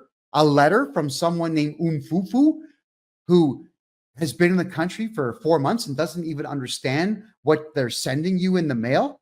Just get a hold of me. I'll take care of them. That's what you do. Don't use excuses that you had a weak moment. Do not talk to the Canada Revenue Agency unless you're doing it in writing only. And to top all that off, everybody listening right now, if you've got one of those stupid Canada.ca accounts on the website where you can file your taxes online because it's so convenient, shut it down. Shut it down. Do you know why that is there? It's not to help you. It's to help them. Because if they have to serve you a legal document, you only get 15 days to reply. That's all you get. And if they serve it to you in the My Account, it's called MY Account. If they serve it to you there, the clock starts ticking from the moment they upload the file. How often you log into your My account, your Canada Revenue Agency account, to see what's in there? You never do. So you're going to get screwed. You make them find you in writing and either mail you or courier you letters. And then we are going to get together and we're going to fight them off. Shut down your My Canada account and do it now, because you're screwing yourself. All right, here we go. More. Would you have to pay capital gains if you inherit a house? Not until you sell it. But if you're going to take a house over from an inheritance, put it in a numbered corporation. And if you don't know how to do that, that's fine. I do. Get a hold of me, and that's exactly what I will do. We will get it into a holding company that you will never pay capital gains taxes on, because you're going to do what I'm telling you now, and you're going to do what I was explaining to everybody in the last tax seminar that I did. JJ says, listening to me is painful. Well, JJ, no one asked you to come. You're welcome to leave anytime. What about crypto capital gains? How would they know? If you've got a 10-digit password for your wallet, like you should have, or your 10-word phrase for your wallet, like you should have, who would know what you make in crypto? CRA finds out when you tell them. And that's it. Shut up. Quiet. Be quiet. Don't say a word. Exercise your right to remain silent. Never tell them that. Am I a lawyer? Nope. I would never join any bar association in Canada. They are disgusting and repugnant pile of poop is what they are, all of them. I can't stand the legal societies. I hate lawyers, for the record. There are 3 that I respect. The rest, honestly, can rot. I have no use for any of them. Lawyers are not individuals who have any set skills that are useful outside of a courtroom. And courtrooms only exist because we, the people, don't understand what they are. If we started understanding what they are, we would start shutting them down and living life being free of that particular system. No, I'm not a lawyer, but I often defeat lawyers, quite often defeat lawyers in negotiations and court settlements, because I know more about the law than they do. Why? I took an interest in law at a very young age. I've had a personal vendetta against the Canada Revenue Agency since I was 6. Count it, 6 years old. I despise them. They really do hurt people. Okay. I'm just going to get rid of this JJ guy, everybody. I don't need guys like that around. Let's just block them. Bye. There we go. We don't normally get trolls on this show, but when we do, we just get rid of them. So we apologize for that. Okay. And I'm just going to read more of your questions here, everybody. Thanks, Joseph, for the heart. I do appreciate it. Just check it. There's a lot of questions here. You remind me of Better Call Saul. That's actually pretty funny. Yeah, I finally actually broke down and watched a couple episodes of that show. I don't have time for TV shows, but I watched 3 episodes. It was pretty good. What is your advice if the CRA claims that CERB needs to be repaid? Excellent question. What you do is you get a hold of me. I send them off the appropriate letter. It's a legal letter stating that they must prove. We give them 15 days to show you evidence that you owe CERB. They tell you that you're guilty until proven innocent. They tell you you have to prove that you deserved it. It's all on you. We want you to spend your time and your money proving to us that you're not guilty. Well, that's not how it works. What you have to do is you let them know you're making an accusation and you have no legal basis to do so. But if you do, we're going to give you 15 days to prove it to us. And on day number 15, you're within your rights to sue them. I've got a ton of clients right now suing the CRA. CRA is ignoring us. They're not proving anything to anybody. They're just threatening people. But when we threaten them back, what happens? They cry. Gee, did you listen to the video where I made that woman cry from the CRA? The one who pulled a scam, the one who defrauded a company for $164,000. Did you catch that? Yeah, she got charged criminally today. Oh, and we're going to be covering that story next week. So get a hold of me for CERB, everyone. We'll get rid of that CERB debt. That's an easy one. All right, what about the banks seizing accounts? That's what they do in Canada. Canada is #1 in the world for seizing bank accounts for absolutely no legal reason whatsoever. When the CRA, when the Canada Revenue Agency in Canada tells a bank to shut down an account, the banks just do it. But they don't even get court orders.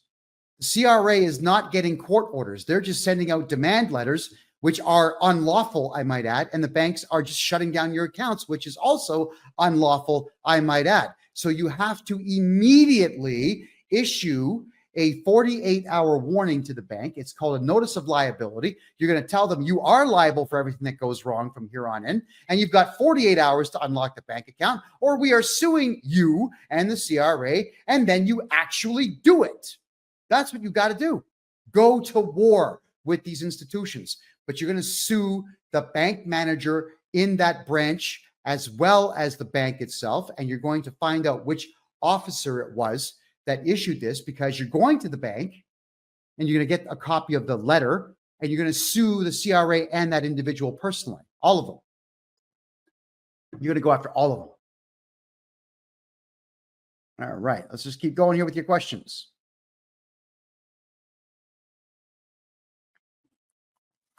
I always get emails from the CRA that have my email to MYCRA. Yeah, get rid of that account, guys.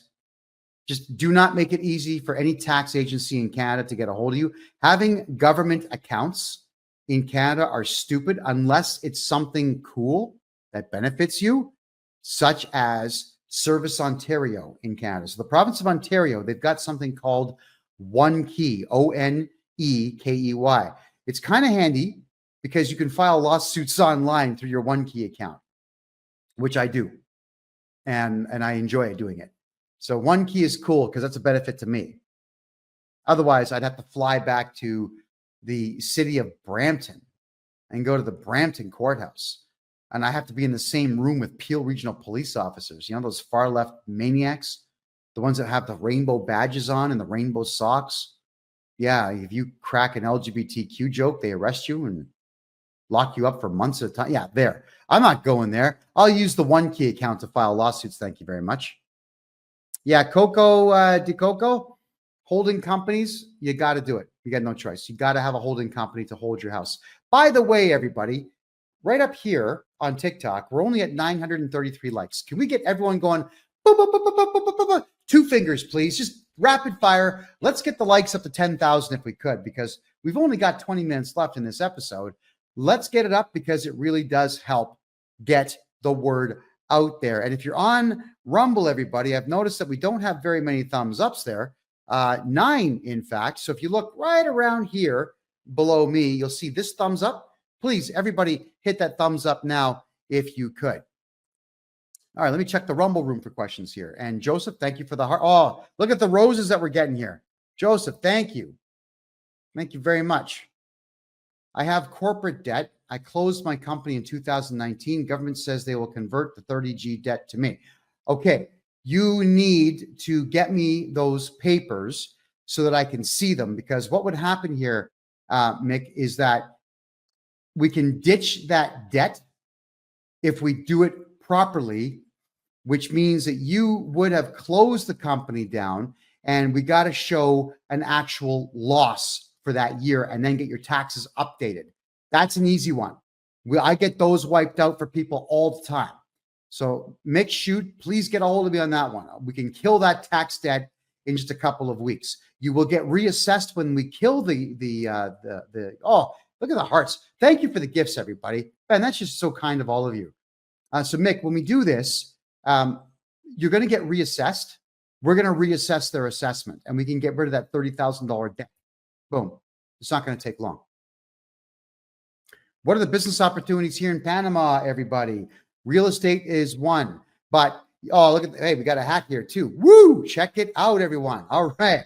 I opened up a medical company down here, so we're going to be getting MRIs for Canadians, Americans, Brits, anybody who wants them. I can get you an MRI and a CT scan in the same day with only 24 hours notice. We're doing cancer screenings down here. I'm getting people into surgery. My first client is here in Panama now getting a kidney transplant. That's correct. This is what we do. You can open up whatever you want down here because the Panamanians, I found this out today. I had a really good conversation today with my translator. And he was saying that in school, they teach Panamanians, get a job, get a job, get a job, get a job. They don't teach them learn English, learn English, learn English, open a business. They don't teach that. So Panamanians are in this country that's just absolutely fraught with opportunity, but they don't understand it because the wrong message is pounded into their heads. Just like the wrong message is pounded into our heads back home in Canada and the United States. White man bad, patriarchy bad, white man stole the land, males are bad, like all that stupid crap. LGBTQ good, there's 1,000 genders. That stupid garbage gets pounded into kids' heads and it affects them negatively. It really does. So in Panama, there are opportunities just right off the charts. I got shown one today for investment. I'm thinking about it. Downtown, there are buildings that have been following a number of building codes that are not allowed in North America until very recently. In North America, apartment buildings, condominiums, tall buildings, any kind of tall building at all, had to follow the formula of every 7 floors up, you had to have 1 floor of width. That's how it worked forever. That's why so many buildings were excessively wide. You'll see that all over Toronto. Every building is really wide until building materials began to change. So now in New York City on Billionaires Row, there's a number of condominium buildings that are 24-1. Well, in Panama, they've been doing 15-1 for a very long time, which means you've got these excessively thin, tall buildings with windows galore. I just saw for the first time today a film that goes on windows that blocks 80% of the UV light going through the window. So you can turn your air conditioners down to half, maybe even less than half, if this film goes onto all these windows. So can we get an investor out there to cover the 10,000 windows that exist, for example, between 2 banking buildings right downtown? Because all the bank buildings are glass, but they've got their AC units cranked all day. They're blowing millions on electricity to keep these buildings cool. Why not put a film in there? There's an opportunity to get that rocking. I met 2 installers today that can get the job done in days, a whole building. So there's opportunities here. They are knocking, but you got to be here to do it. I'm going to address some more questions here. Coco says, if you're not a lawyer, how can you represent people with the CRA? I love this one. Read this for yourselves right now. There's the Taxpayers' Bill of Rights in Canada, Section 15, Section 1.5. Anybody can represent you in CRA matters and tax court in Canada. There's also something in Canada called amicus curiae, where you can pick anyone you want to represent you in a case. You can actually, in Canada, have a dog or a hamster represent you under amicus curiae. I'm not lying to you on that one. You absolutely can do so. You don't have to be a lawyer in Canada. All right. Just checking the questions here in the Rumble room.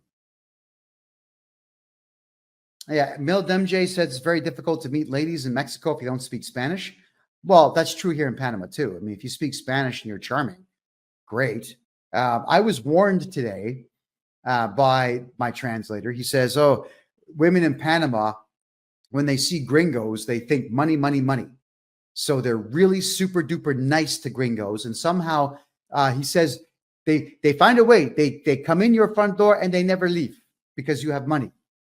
Thinking, oh, do they understand the concept that North American men don't like to part with their money? He says, oh, no, they think you're all rich and spend money on women. Okay, where the hell did they get that idea from? Obviously, it's Hollywood, because there's a lot of cinemas in this town and there's American movies all over this town. And if you want evidence of that, every single community that I go to, the Avengers and Spider-Man and the Hulk are all painted on all the walls here. Like, they love superhero movies here. So they assume that gringos, white skin, just lay the cash down for the ladies. I don't. I've given the dating advice not to do that, but this is not a dating show, so we're not going to go down that road. Alrighty. So I'm just looking at some of your questions here. I want to make sure I'm addressing questions. If I put my daughter in trust for my house, it will protect her. That's correct. But you better make sure that the trust is one that's been set up properly. And you, let me know which one it is, and I'll do the scrutinizing for you. That's what we do here. How can we reach you when they close down TikTok? Always go to my personal website, myname.me. That's myname.me. KevinJJohnston.me. Please go there and communicate with me on my website. Also, this show is duplicated on Rumble. If you type in freedomreport.ca, you'll be on my Rumble channel. You can always follow me there. Rumble is competition to YouTube. If someone has a large sum of money in their account and you receive a threatening letter from CRA, shut down your bank account. Shut it down. As soon as you get a threat from CRA, they can't wait to shut your account down. Get your money out of the bank now. Get it out. If you guys need to, you go to Coho. All right, you go to Coho and open up a Coho account because they are a trust company. It works just like a bank account. You get a debit card with that. You get an online MasterCard with that. You can actually have a MasterCard debit card with that. But get a Coho account, move your money there. So could somebody please type below? I'm going to talk slowly here. Coho is Koho. Download it on your phone. It's a bank. It's a Canadian trust company. And when you sign up, I pay $1,000 a year to Coho so that I can have my own Coho network, people that can transfer money back and forth to each other without fees. It's actually pretty wild. Ready to type all this down, everyone? I'm going to paste the Coho code right now in the Rumble chat. There it is. I'm also going to stick it in the StreamYard chat here. So here we go. There it is. All right, guys. So if you have a look at the Coho code, download Coho, use the code you see below there. Get ready, guys, to type it in. A W P D 0 Q K 9. One more time, I'll repeat that. Coho is Koho. Download that. Move your money into your account. It's a trust company. They can't touch it. Code A W P D 0 Q K 9. If you need that code, go to my website, please, and message me. I will send you over that code, and we get you guys set up with that. You want to get your money out of any chartered bank in Canada. That's TD, Bank of Montreal, Royal Bank, CIBC, Scotia, HSBC. It could also be President's Choice. You might want to be careful with them. If you're going to be doing business with banks, make sure it's trust companies in Canada, or make sure that it's provincially chartered banks, not federal. Stay away from the federal banks. The Canada Revenue Agency are crazy, and they're just stealing everyone's money. How do you suggest you remove your funds? Here's a fast one, real easy one. If you have bills in your internet banking in Canada, you can just attach as many bills as you want to your account. Let's say you're paying property tax. Let's say you've got $30,000 in the bank. Go to your online banking and pay $30,000. Pay it, the whole thing, just pay it. Call the city the next day and say, oh my God, I'm so stupid. I meant to give you $3,000. I gave you $30,000. Can I have a check, please? And they have to give it to you. They have to mail you back a check for the difference. Take it to Money Mart. Cash it. Don't take it anywhere else. Cash it. That's one fast way to get your money out. Get the Coho account open. Move your money there. If you have a PayPal account or a Stripe account or a Square account, move your money into these private banks. You got to stay away from Canadian chartered banks. Just stay away. You suggested gift cards. Sure. You can buy $5,000 gift cards for Walmart. You can buy multiple gift cards if you like. And then you can go back to Walmart head office and say, I made a mistake. I meant to put $500 on this gift card. Could I get a refund, please? I'd like $500 on the card. I'd like the rest to come back to me in the way of a check. And they'll do it. They have no choice. These major companies can't screw around with your money. They don't want to get sued. How successful are these lawsuits? What damages do you sue them for? When you're suing the CRA, they settle out of court. In many cases, they don't even show up. So you get your default judgment. How successful are they? Well, we haven't lost one this year. Not one. Because but it's all been by default. The CRA has not even filed a defense against these lawsuits that my clients are filing. I mean, I'm writing the lawsuits for them, but CRA is not defending them. Isn't that weird? So you just tell the judge you want default judgment. My clients are winning money. Ta-da. How did you obtain your knowledge, schooling, or BS life experiences? No school at all. No school at all will teach you what I know. I've learned everything through the school of hard knocks. I've succeeded in life. I have failed in life. I've succeeded again. I have failed again. You go up in life, you go down in life. That's just how it is. You got to take the good with the bad. Every single failure is an opportunity to grow. All right. The Canadian government, as you all know, they took my house. They just took it from me to try to get me to shut up as a podcaster. They took my car, which I've never seen since. And they drained all my bank accounts. They took all my money. When I left the country, I had $900 Canadian to my name. That's all I had left. That's it. Now I'm making $30,000 a month here in Panama.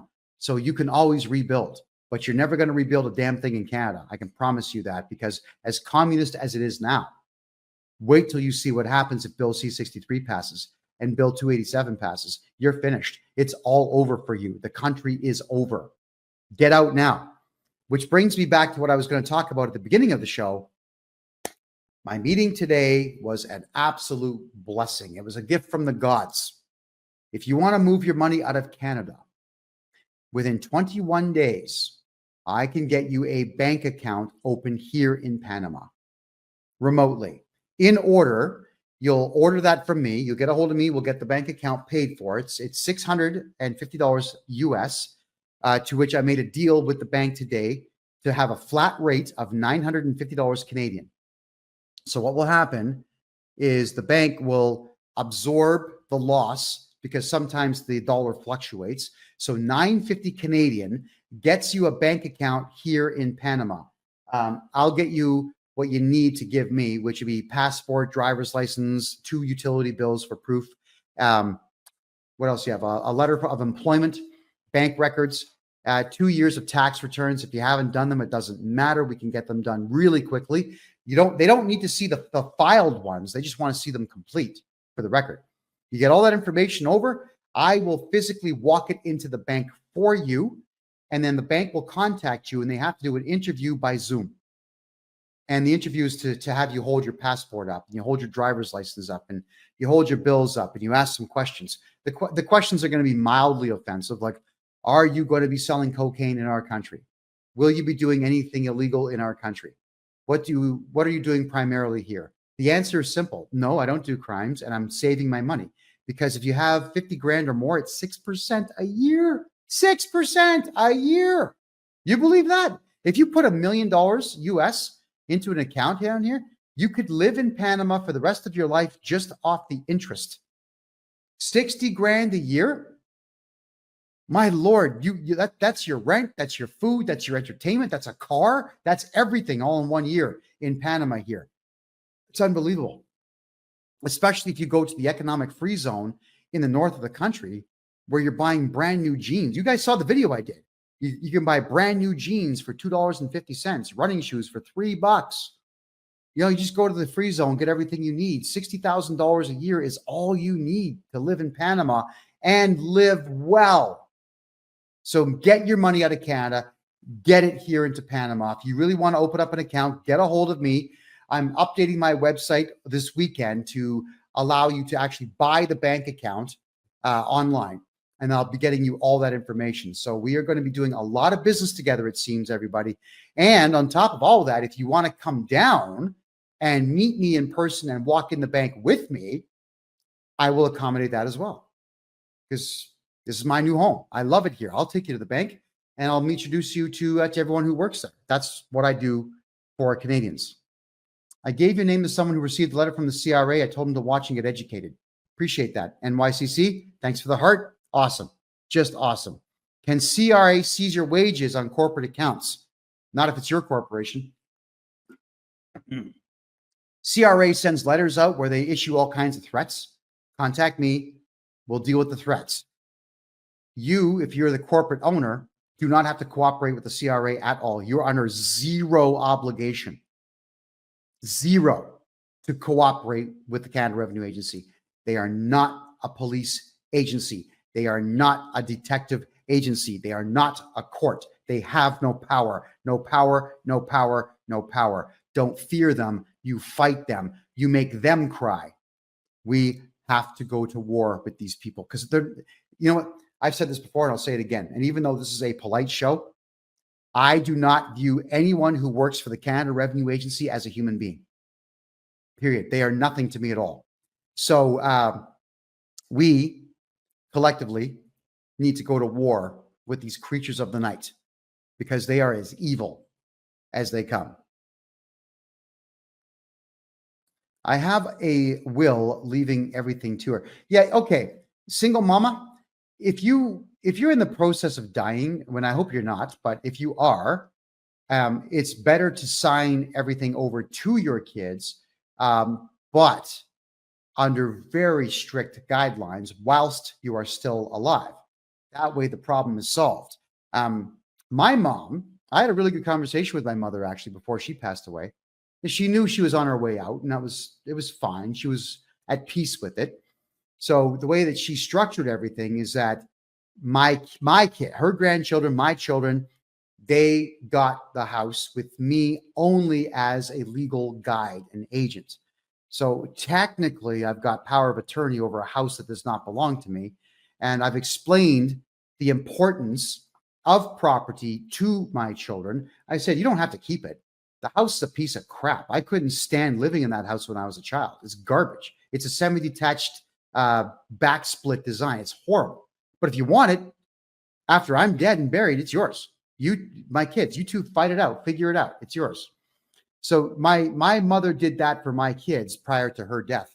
There's nothing wrong with doing these things for your family. It's your property. You do what you want, but you got to have some balls, everybody. You got to grow a spine. The CRA is going to come looking for money that they're not legally allowed to do so. And the only way they find it is when you talk. So stop talking. Stop. Just remain silent. You have the right to remain silent. You do not cooperate with any government agency, ever. All right, I want to try to address the rest here. Norman, how do we reach you? In my profile around here somewhere, my website address, kevinjjohnston.me. Could everybody please put my website address in the comments below? I appreciate it. I'm going to head over to the Rumble room. Let me check the questions there. TurboTax. Don't use that program. It'll screw you. Do not use TurboTax. Don't go to H&R Block either. Those guys are idiots. They really are idiots. If you have a lawyer, an accountant who tells you to use those programs, he's an idiot. Fire him. Get away from you. If you have an accountant that says you have to report your gambling earnings and you've got to report your part-time earnings and you've got to report your capital gains, fire that moron. Get a hold of me. We'll get rid of all that stuff. Period. Please get a hold of me. Okay, don't worry about Russia firing nuclear weapons. Right now, Putin's just showing Biden who's boss. Those ships sitting in Havana Harbor are just for show. Relax. It's just men doing this. Who cares? We're going to be fine. Yeah, NPeace04, that was the plan, was to destroy small business. That's exactly what COVID was all about. There was no pandemic. I think we all know that. It was a way to move vast quantities of wealth to people that don't deserve it. So please do indeed get a hold of me if you want to sell your corporation to me. Everyone, do that. If you have a corporation in Canada that owes back taxes, any kind, income tax, GST, payroll tax, if you owe CEBA loans, if you have bank loans, corporate credit cards, if you have debts, you sell me the corporation, I take all your debts away from you, and I can do it in less than 2 weeks. And you're off the hook, and the CRA can call me. And you know what's going to happen when they call me? I'll put the microphone here on, I'll get the phone call going, and I'll rip them a new one. And then I'll challenge them, like, you're welcome to come to Panama and try to muscle me for some money. I mean, can't imagine anybody wanting to come to my front door. I think the CRA knows that if they came to Panama and knocked on my front door, it'd be the last thing they did for a couple of months. I'm pretty sure they know that. So they're not coming here. I thought you had to convince a judge to let anyone who wasn't a lawyer represent you in court. If the judge says no, Coco, you appeal it and you're going to win. Okay. Panama, are they part of the WEF? Yes and no. They are doing so much international commerce that they have made contracts with other companies out there for exchanges of not banking information, but just exchanges of business. But as for, does the WEF have any influence here? It's none. The 15-minute city concept, the Panamanians would rip the city apart before they let that happen. When Panamanians are pissed off, the government knows it. The city, the country, not the city, the country shuts down. Shuts down. Watch what happens the next time they try something stupid. I'll be here filming it all. If you haven't done your taxes in 2 years, get a hold of me. I love that stuff. That's an easy one. If you have not done your taxes for more than 2 years or more, you get a hold of me. I'll show you how you report whatever you want. You are allowed to report whatever number you want, just for the record, so long as you keep your mouth shut. Don't talk. If they call you, hello, thank you for calling CRA. What's your name? What's your full name? What's your officer number? What is your phone number? What is your fax number? What is the office address you work in? Thank you, my lawyer will be in touch. Hang up the phone. And that's where it ends. And then you get a hold of me. Why don't I do the 50-50 draw anymore? Good question. It was a lot of fun, but it was beginning to take away from the action on the show. We've had some really good guests on the show. And when I started adding up all the 50-50 draw information, it was actually burning up between 10 and 15 minutes of time on the show that we could be discussing serious topics. So you didn't hear this from me, but you heard it from me. We're going to be giving away other types of prizes coming soon. Larger amounts of money, because I can do that here in Panama. I don't have to abide by the Ontario Lottery Corporation's rules in Canada. If I want to give away $5,000 American in cash, I'm certainly allowed to do so here in Panama. We're going to start giving away cash, MRIs, CT scans, cancer screening tests. We're going to start giving away things people need. That's going to be the next big thing on the Kevin J. Johnston show. So 50-50 draws are cool, but you know what I want to do is I want to get medical treatments now for people. So I'd rather raise funds for that on the show. New things and better things are coming. You know me, I've always got some kind of a plan. I'm always cooking something up here.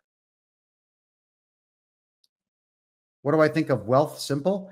What do I think about anybody using software to do your taxes? I think you're crazy. That's what I think. I think you got to stop right now.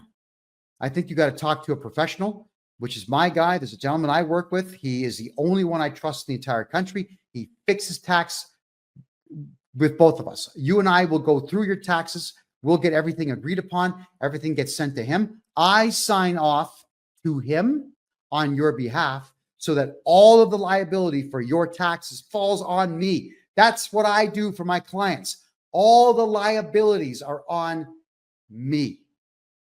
Now, what accountant in Canada would ever do that? Name one. You can't. Martin, hello from Saskatchewan. How are you? Thank you for being here. Appreciate it. What does it cost to use your company? They're trying to put a lien on your house. Oh, crap. Okay, Darren, get a hold of me right now. Just type in my name, kevinjjohnston.com. It'll take you directly to the page where you can book a 1-hour consultation. We will talk about your problem, form a strategy, and get all your taxes fixed up as quickly as possible so they don't do that. Because we got to just do a reassessment, but a proper one. Handsome guy? Yeah, I am making $30,000 a month right now here in Panama because there's opportunities here. This country is a license to print money. Why are all of you not here? Come here. Panama City is the most incredible thing that's ever happened to a guy like me. I can tell you that right now. This has been the best time of my life. The best. You could have it too. You just got to be brave. Walk away from your comfort zone, everyone. The quicker that you walk away from comfort and your comfort zone, the quicker your brain begins to wrap around how to survive. When I went to Costa Rica back in November, I had nothing to my name. I went into full survival mode and it worked. Get out of your comfort zone. What is so great about shopping malls in Canada? What is so great about the Edmonton Oilers? What is so fabulous about downtown Toronto that you just have to stay there and be miserable and broke for the rest of your life? Now, I ask people all the time, what's with you in Toronto? I get stupid crap said to me all the time about Toronto's the best city in the world. Why? I was born there. I spent a lot of time there. I lived at Queen and Coxwell in Toronto before they ripped down the old Greenwood racetrack. I had a great time in Toronto in the 80s. Great city in the 80s. The odds of me actually stepping foot inside of Toronto again for the rest of my life is zero. Unless I'm able to find someone to sell me a nuclear weapon, I would then proceed to drive it downtown Toronto myself, park as close to the business district as I possibly could, set the timer for 3 hours, and leave town real quick. There's a hill by the airport that I'll be standing on to watch the nuke go off. I hate the place. And many of you who live there do. It's not a world-class city. It's never been identified as such. It might have big underground shopping malls, but it's full of drug users anyway. It might have a big central business district, but half the buildings are empty. There's no tenants. Nobody has any money. The city is dead. Okay, it's got Skydome. Whoopie-doo. Who cares about the Blue Jays when you can't afford food? Oh, everyone says it's got the Toronto FC soccer team.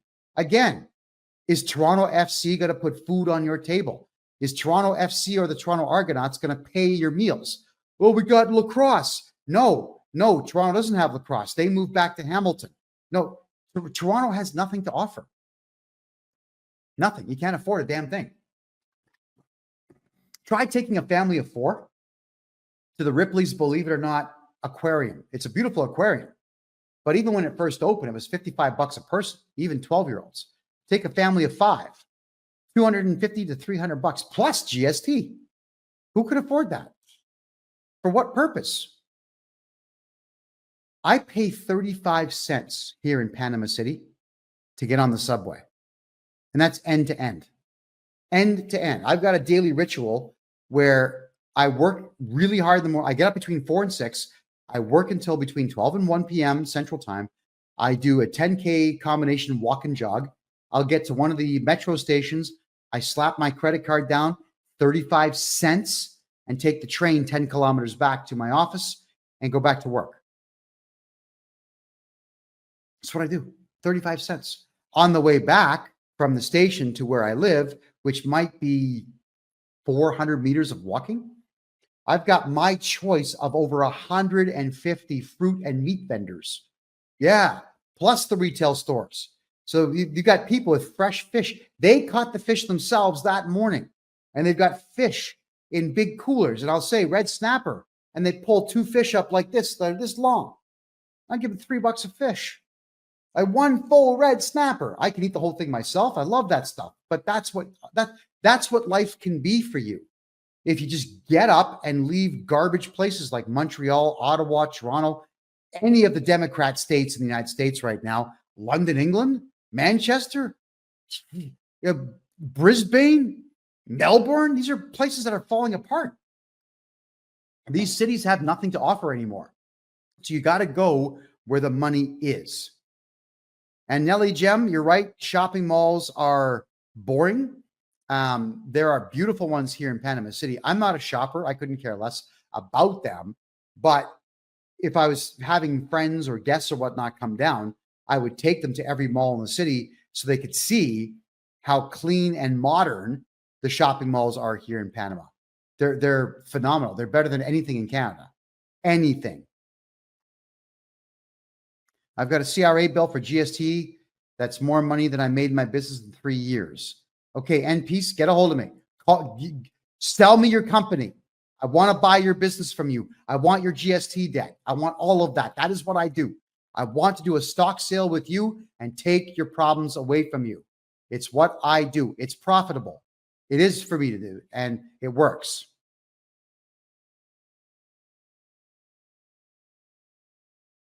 CRA froze your bank account because you haven't filed for 9 years? No problem. Get a hold of me. We'll make sure that your 9 years worth of tax returns show the minimal amount possible, and they'll unlock your account. Trust me, this works, but get a hold of me, guys. Why does it cost so much to open up a bank account here in Panama? $950 Canadian is cheap for a bank account. The lawyers here are charging over $3,000. I'm not going through a lawyer. I'm going directly to the bank. So there's a fee because you're not inside the country. But if you came with me, if you flew here for $900 and then got a hotel and met me and I walk you in the front door of the bank, there's no fee. That's how it works. So you could fly down here and do it for $0, or you can hire me to do it and I pay all the fees necessary. There will be a legal fee because they have to open up an account remotely. They've got to go through a lawyer to do it. The lawyer is actually charging very minimal amounts of money. This is a value add service that I'm doing for my tax clients, or anyone for that matter, who wants their money out of Canada. The lawyers here charge between $2,000 and $3,000 US to do that for you. They're ripping people off. I'm not. All right, I'm telling you what I pay. That's how it works. Oh, Christopher, the code when you sign up for Coho, everyone put this in the comments below. For Coho, which is spelled K-O-H-O, it is AWPD0QK9. All right, everyone, if you got that, please put it all down and sign up for it. Sign up for Coho. Move your money there. It's a way to protect your money. It really is. Martin says, they filed fraudulent returns on my behalf and are trying to hang me with a $200K tax bill. Martin, we just have to redo your taxes for you. We just have to we assess you. And then we get you to go to a notary public and you do this friggin' stupid gesture. Like, yes, I swear everything's true. And your taxes get submitted. And then we argue with the CRA so that they do accept it. Get a hold of me, please. You have to do it. How is it politically in Panama? Are the citizens satisfied? Well, the government changes next month. And the new guy who's in office made it clear he wants to compete with every country in Latin America. So they're going to build a 4-lane highway all the way to the Costa Rican border from Panama City, which is awesome. They've got a 44-kilometer monorail system going in right now, which will join up to the subway system here in Panama, which is, again, awesome. The new government coming in seems to be very investment focused, but it remains to be seen. They get 5 years to do their thing. I'll keep you posted. I'm not leaving. I'll know what's going on here first.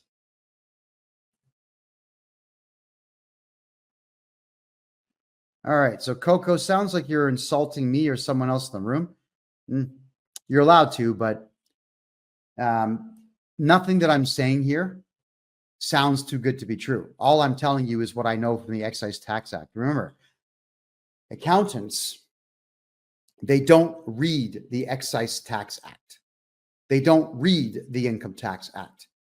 Accountants don't even know what the taxpayer's Bill of Rights is. Not the Canadian Bill of Rights. That document sucks. The taxpayer's Bill of Rights. That one doesn't suck. It's a great document. I'm the guy that's been doing that research for 40 years. This is not too good to be true. This is a matter of I have spent tens of thousands of dollars with lawyers and accountants trying to get to the bottom of what's legal and what's not.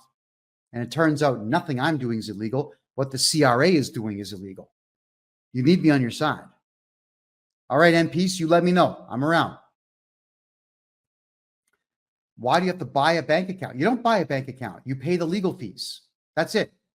Or you fly to Panama and do it for free. That's it.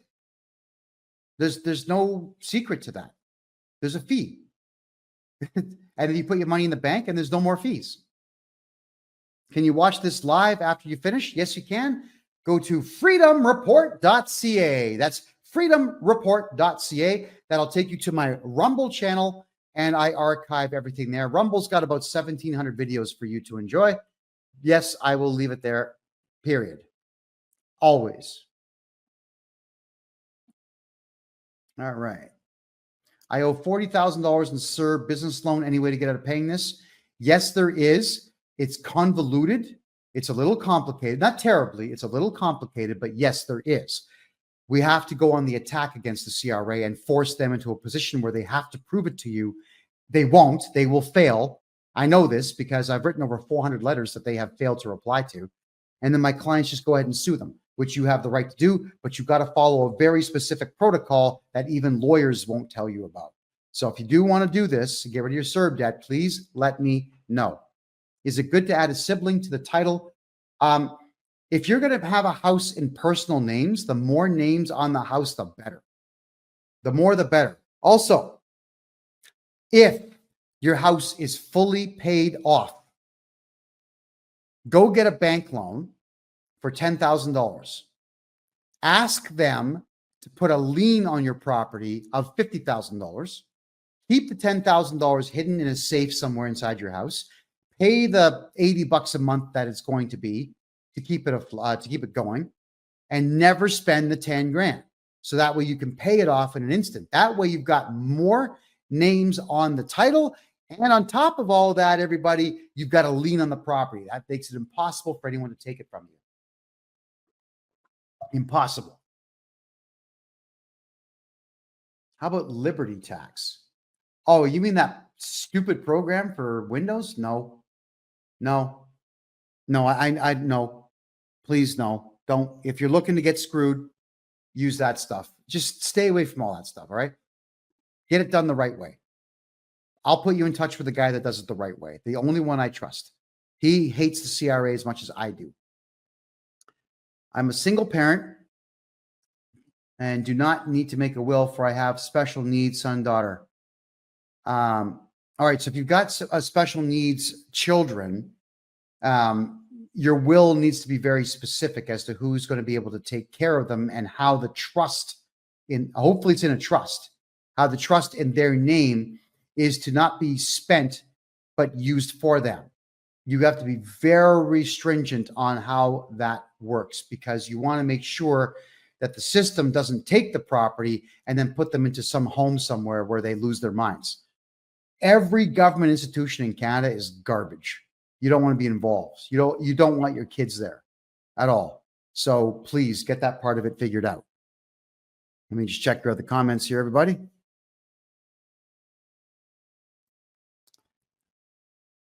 Okay. All right, let's check the last few questions here. Can we save Canada?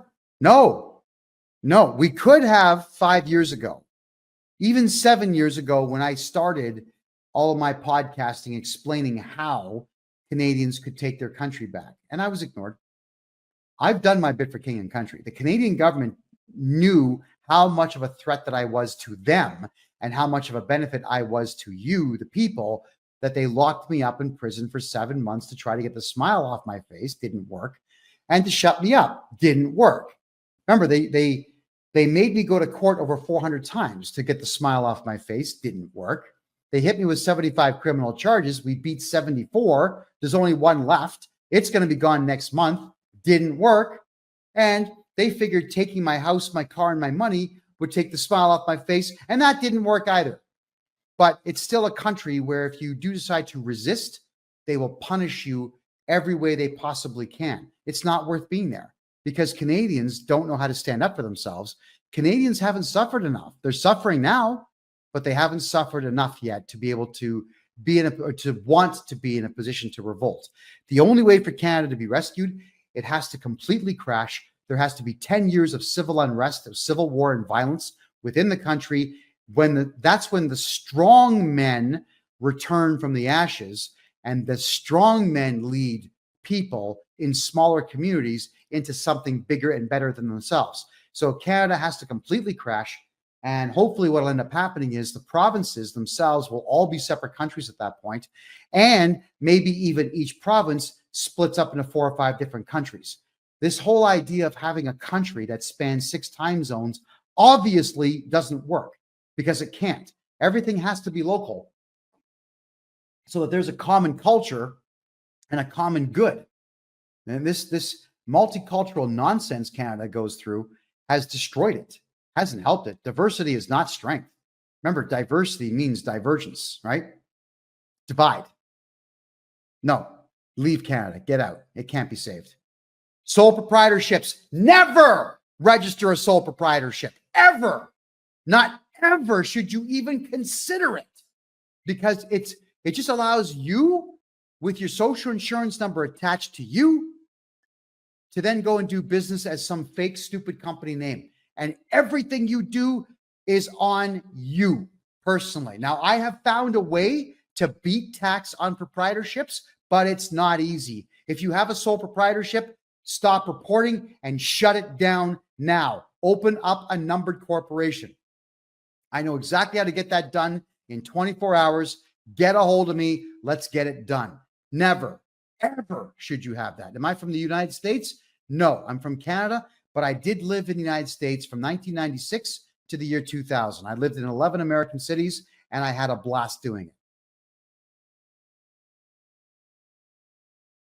it. Okay. What did I do to get into prison? I told people the truth, that there was no pandemic. I taught them how to beat their bosses in court who were making them get needles. I proved to everybody that even judges can't make you get needles in Canada. So what would make an employer think they can get you into a needle? I showed everybody that the medical agencies in Canada were not willing to prove that there was a virus. Not one image of the coronavirus ever surfaced. All those pictures you saw were computer-generated images. I also proved to the Canadian people that all of these models about illness were just thought experiments done by very poor software out of the University of Toronto. I proved all that.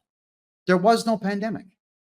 So they locked me up, shut me up, because the Canadian government was more interested in killing you than saving you. They didn't care about your disease.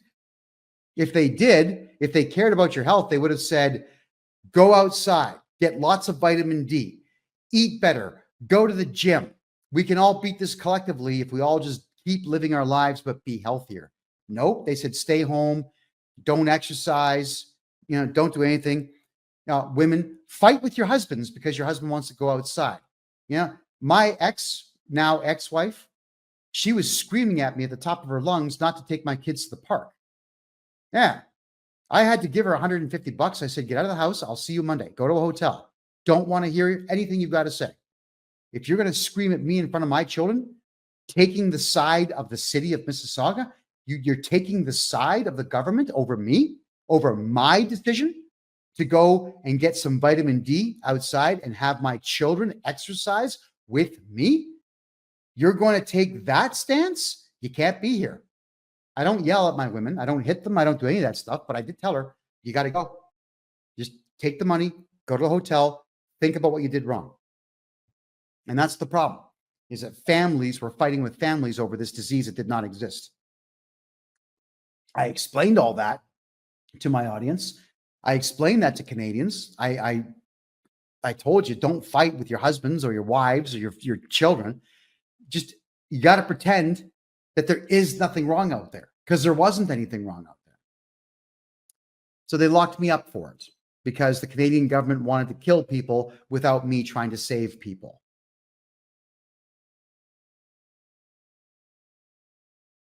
All right. Since I haven't done my taxes in 2 years, can they refuse to renew my passport? They have no access to your passport. None. Only the Family Responsibility Office has access to that. And only if you don't get a court injunction against them.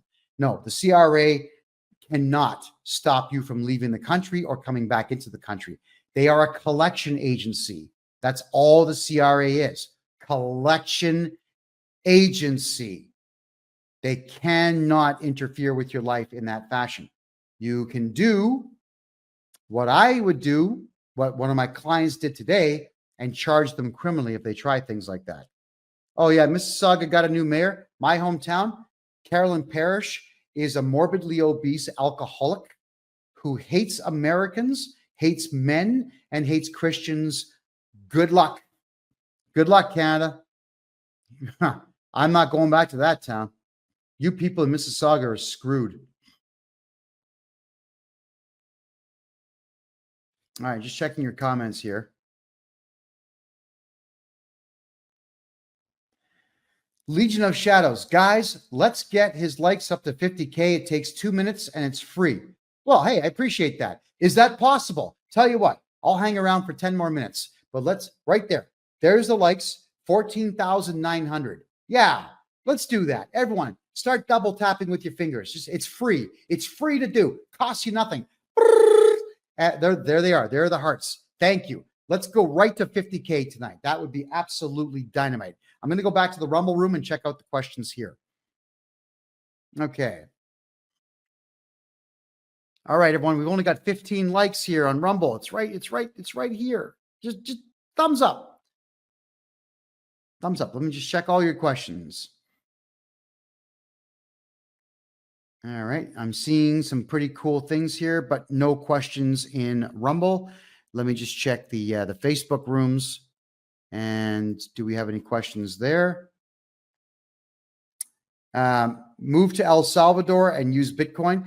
I haven't scouted El Salvador yet, so I'm not the right guy to tell you if El Salvador is the place to be or not. But what I can tell you is that El Salvador is very heavily into Bitcoin. And if you're looking for an adventure, well, that would be it. Yeah. Like the only way for you to find out is to go. So why not go? Just split, go, check it out. Don't use excuses. You don't here. Let me talk about this for a second because I had this conversation today and it really got on my nerves. A friend of mine, I hung up the phone on him, but not before saying, listen, man, when you grow up a little bit and you want to act even half your age, you get a hold of me. Until that time, I'm done. The excuses that I've heard from a grown man 2 years older than me today. I can't move out of the country because my parents are still here. Do you really think that your parents are going to make a phone call to you and say, don't leave the country, stay here and allow us to oppress you? All right. We gave birth to you specifically to oppress you in your 50s. Are you kidding me? You say, hey, Ma, Dad, I'm going to go to El Salvador, Costa Rica, Panama, St. Kitts and Nevis. I'm going to go somewhere for a month and scout and see if it's the right move for me and my family. Ma, Dad, I love you. Don't die while I'm gone. And just get on a plane and go. Don't blame your parents for you. Oh, I got 3 dogs and 7 cats. I can't go. Well, why the hell would you do that? I used to do a dating show. Do you remember the advice I gave all you ladies out there? Especially the ladies. Don't have more than 1 pet. Why? Because no guy's going to date you first off. And then if you do decide it's time to pick up and leave, you start blaming the animals. It's somehow the cat's fault that you're not getting on a plane. You know, you're going broke in Canada. Most women who are single over the age of 50 now in Canada are living in abject poverty, but somehow they've got cats, right? And the cats are stopping them from picking up and leaving. Think that one through. But I've got a job. All right. And the job pays what? And the job has what opportunity for you to advance and to grow? You know, if you're going to have a job that is something that you're going to stay somewhere for, Don't make it a job. Make it a career. I'm going to be building a career here in Panama City. That's why I'm not leaving. I've already made that decision. My applications for residency are already in. I'll be a resident here in no time, flat. I'm staying. I'm staying for a career. There's no career in Canada that I can have at all. So why would I be there? I'm not going to blame my job. If your job is not allowing you to grow as a human being, learning more skills, learning more information, if your job is just holding you back, don't blame the job. It's you. You're the one who's not leaving. It's not your job. You can always walk away from a garbage job, because at the same time, you're going to be walking away from a garbage country. Don't make excuses. My kids are still in school. All right, if they're toddlers, pick up and leave. They can go to school anywhere you want. If they're teenagers and you sit down and you explain to your kids, here's the economic situation. If we stay in Canada, we are going to lose this house. So we know you've got friends in this stupid high school you're in, but we're going. We're going. And you sell the house and you go. And you take your kids with you. Sorry, kids, but if you want to live rent-free, you got to go where mom and dad go. You don't have a choice. Suck it up, buttercup. You don't like the way your parents do things? Move out. All right? You're not going to be able to. Not now. You really won't, but if you really don't like it, you can try. I moved out of my parents' house when I was 18. I didn't like their rules. I didn't want to be around my folks. We had too many different ideologies. I had what I call the proper outlook on life, which was improve every day. And my parents were of the old school mentality where you don't improve. Once you get to 35 years of age, life stops and you sit in front of the TV. We had too much of a difference in philosophy of life philosophy. So I moved out. And because I was DJing in Hamilton, Ontario for the longest time, but working in Mississauga, I lived in a pickup truck. Yeah, my friends and I got together. He had a welding torch. We cut some really cool shapes and storage cabinets and whatnot in the bed of the pickup truck. I slept on a mattress that was only this thin and maybe 20 inches wide, but I was happy. It was my own space. But modern kids wouldn't do that. They would never dream of doing that. Even though they can play video games on a phone like this and they can do it for days at a time, they still wouldn't have the bravery to try to live in a pickup truck. Now, back in the time when I was doing it in Toronto, there were enough parking garages around where security guards weren't being militant, walking around, kicking people out all the time, where I could park underground and stay warm in the truck. That may not be the case anymore, but I'm just saying that kids wouldn't have that sense of adventure anymore. Too bad for them. Then they're going with you. Don't make excuses.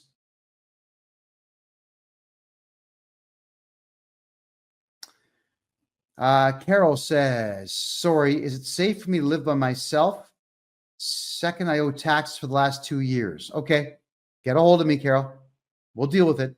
And is it safe to live in Panama City by yourself? Yes. But I will tell you where and where not to live. That's what I do here. I scout the whole city. I walk different pathways all the time, checking out all the different neighborhoods because I want to know what is safe and what is not. And it's mostly safe. There's only a couple of bad neighborhoods here.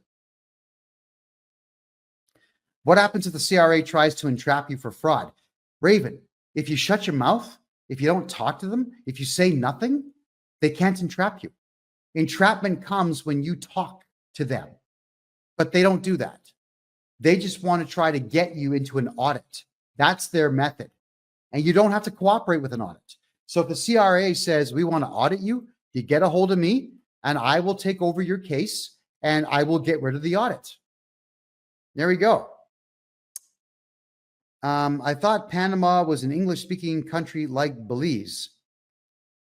No, but everybody who does business here speaks English. The bankers do.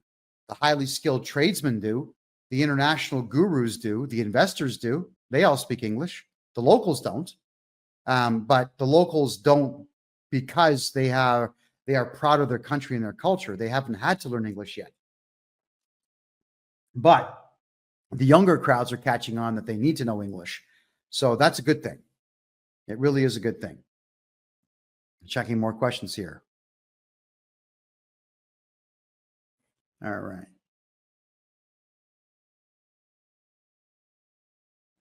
Hilton hotels in Toronto are charging $800 a night. I wouldn't give you $800 for the whole city. There you go.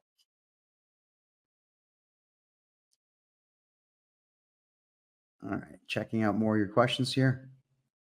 I live in Southern Ontario. I bought a house in Costa Rica. Should I claim it on my personal income? No! No! You should claim nothing on your personal income. No, absolutely not.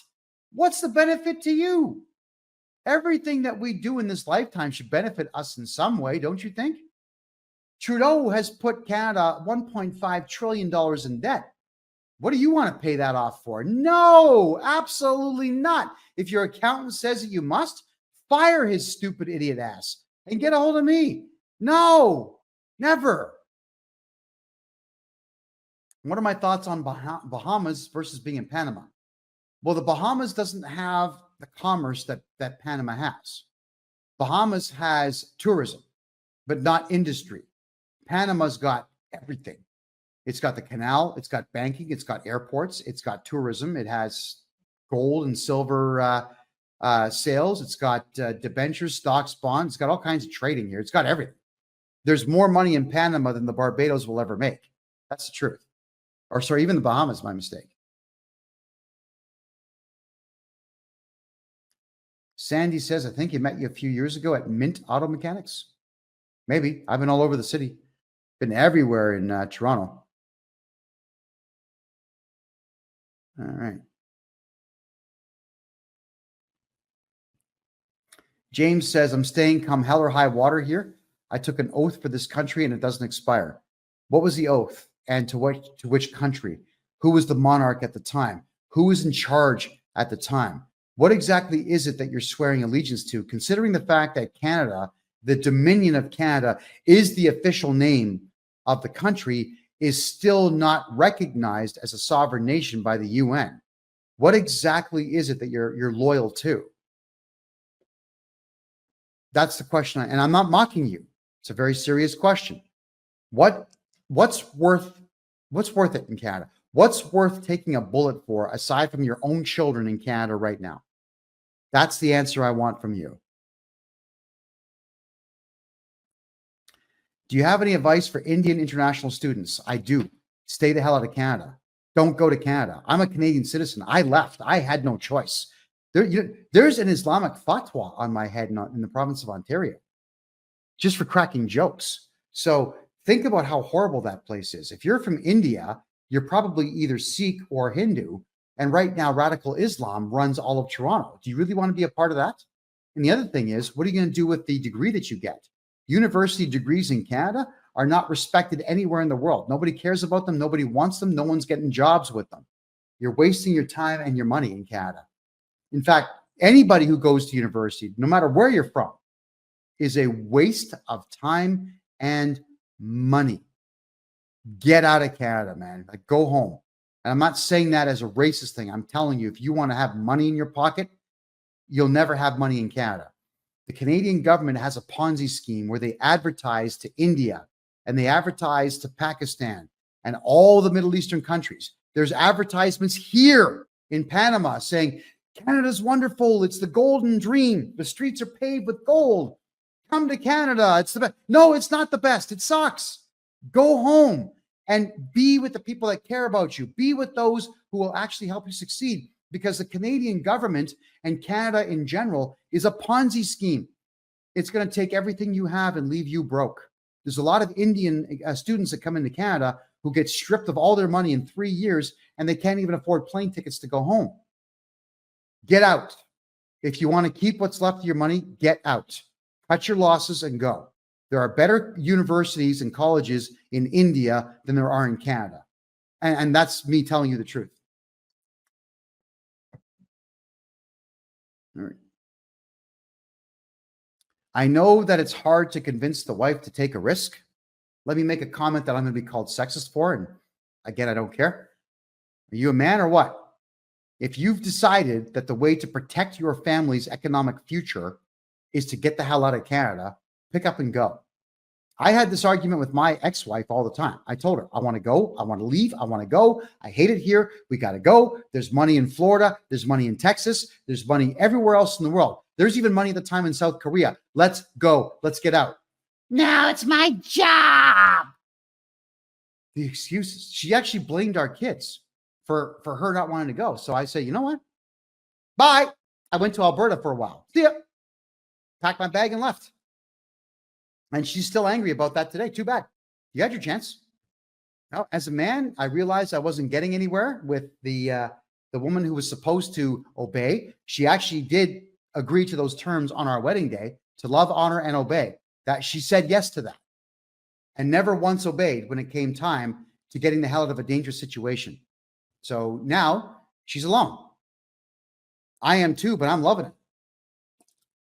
And believe me, I do not speak ill of her because I'm good friends with my ex-wife, but I'm telling you that you got to be a man. Man up and go. I had had enough of Toronto. I couldn't be in it. I couldn't be a part of it. I hated the place. The weather was gloomy. I didn't like the fact that the unfettered immigration was making my hometown violent. I hated the fact that there was no jobs. So I said, bye. I went to Calgary. I did okay for a while in Alberta. Wasn't bad. And then the government started locking me up because I refused to put on a mask. And I told all of you, you shouldn't put one on either. I wrote a book called Masks Are Bullshit, put that out, and got everyone knowing that they did not have to cooperate with any of this stuff. And I did okay with it all. But Canada's finished. So as a man, I said to my family, I love you all, but I got to go and establish something for you. And I want to see all of you out of the country in the next 2 years. So whatever stupid little things you've got to get done, get them done. Because Canada's finished. It's over. If your wife doesn't want to go, you have no choice. You got to walk and do your own thing. Can I call your wife? We can do a consultation time together. I talk to guys' wives all the time. It's becoming a regular thing where I have to explain over and over again what's going on in the world and why it's so important to try something new, take a different step. And I know that for some reason, ladies, I don't know why you do this, but you don't listen to your men. Your man comes to you and presents information. He could show you pie charts. He could show you graphs. He could show you everything you want to know, and you don't believe your man. I don't understand that thought process. So yes, I'll talk to your wife. Absolutely. And I see as soon as I start talking about women, the numbers drop. Happens every single time. Ladies, I don't hate you. I love you. But you got to understand something. We are in the midst of World War III. This is a socio-economic war that even the geniuses out there could not predict. So the government is at war with we, the people. You got to join forces with your husband so that your husband knows you got his back, and the two of you become a unified force and fight the outside world. Don't fight each other about the world. That's what you got to do. And the CRA is going to do everything it possibly can to get women to argue with men. The psychological terrorism that they perform is geared towards women. You don't know this, but now you do. That's what the CRA does, because they know if they can make a woman panic, she'll scream at her man. And in order to have some peace, he'll just say, fine, I'll pay the bill. Don't ever do that. Man up. Man up. You could do what I did. Hand your lady some cash. Tell her to go to a hotel. I'll deal with this. Call me and we'll get it dealt with. How do I move to Panama with my children? And my ex has visitations. Well, if the kids are under 18 and your ex has visitations, you're going to have a pretty mature conversation with them. And you're going to have to find out what the legality is behind that. The last thing I would ever want to see is one parent not have access to their children in any particular deliberate type of fight. But if you're leaving for good reasons, for pure reasons, then you would be the kind of person to go and converse with your ex and make a deal of some type to have your kids leave the country and go to Panama. Perhaps your ex will move too, but don't screw a parent out of seeing their kids. It's the most sinister thing in the world you can do. Talk to each other. We're adults. All of us. We're supposed to be adults. We're supposed to set examples for our children by behaving like adults. It's time for adults in Canada and the United States to start acting like them. So I'm encouraging you to have that dialogue if you're planning on leaving. Can you put liens on cars, boats, etc., with the same result as houses, like you said? Yes, you can. Complicated, but possible. Absolutely. Your lawyer says you can't move. Okay, then you got to look at the court order and find out if the lawyer is correct. Most lawyers talk out of their asses, by the way. Most lawyers don't even read what they're presented. They just make assumptions and tell you stuff. So you have to read it. Find out what is really in there. Any solutions for SEBA? Yeah. If you've got a SEBA loan under your corporation, I can take it from you. Okay? I can rip that thing away from you and you can go right back to zero on that. But you got to get a hold of me on my website, please. I have rental income in Canada in my own home. Do I need to claim? Hell no. Why would you do that? If Tamster, if your tenants want a receipt for living there, there's nothing wrong with just going to Office Depot or Staples or any of those that might still be around and buy a receipt book and just write a receipt and give it to them. And all you do is make up a name. You're legally allowed to have aliases in Canada. You know, mine's John Smith. Because, well, why wouldn't it be? The only name you cannot use is John Doe or Jane Doe. That you can't use those names, but you can use any other name as an alias. Write your alias down, write them their little invoice. If they think they can get right off their rent, which most likely they can't, and be done with it, keep your mouth closed about your part-time or rental incomes. Tell nobody. This happens every show.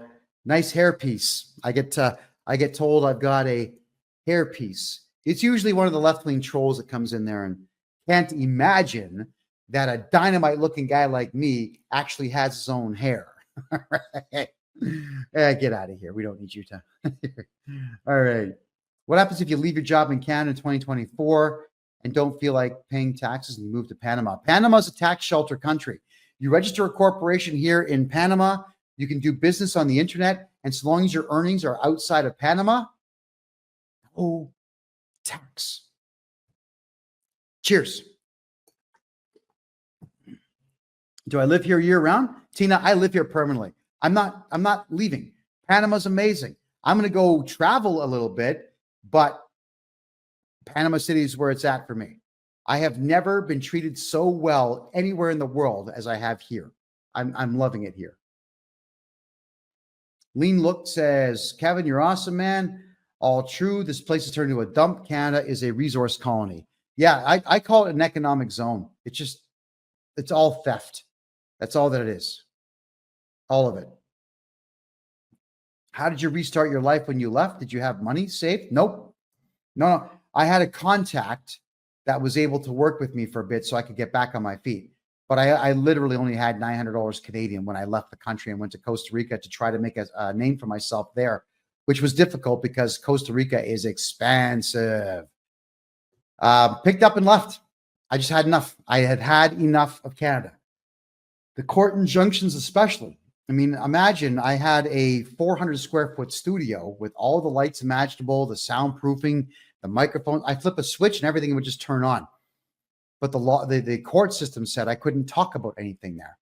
I did a dating show, for God's sakes, because I wasn't allowed to talk about politics in Canada. Good luck stopping me now.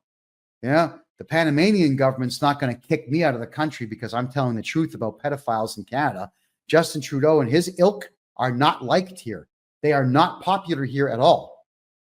Canada, for anybody who works in government, they all know how horrible Canada has become. So you need not worry about any of that. The government here will not be cooperating with the Canadian government in any way.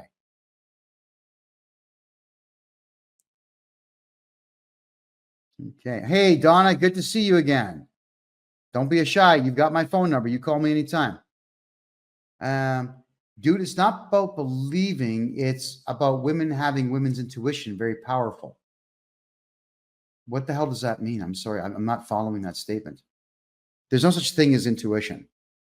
There is a gut feeling, which usually is triggered by fear responses. And then people will put ideas in their head based on this trigger response that they get. We are mammals after all. We've only been around for 250,000 years.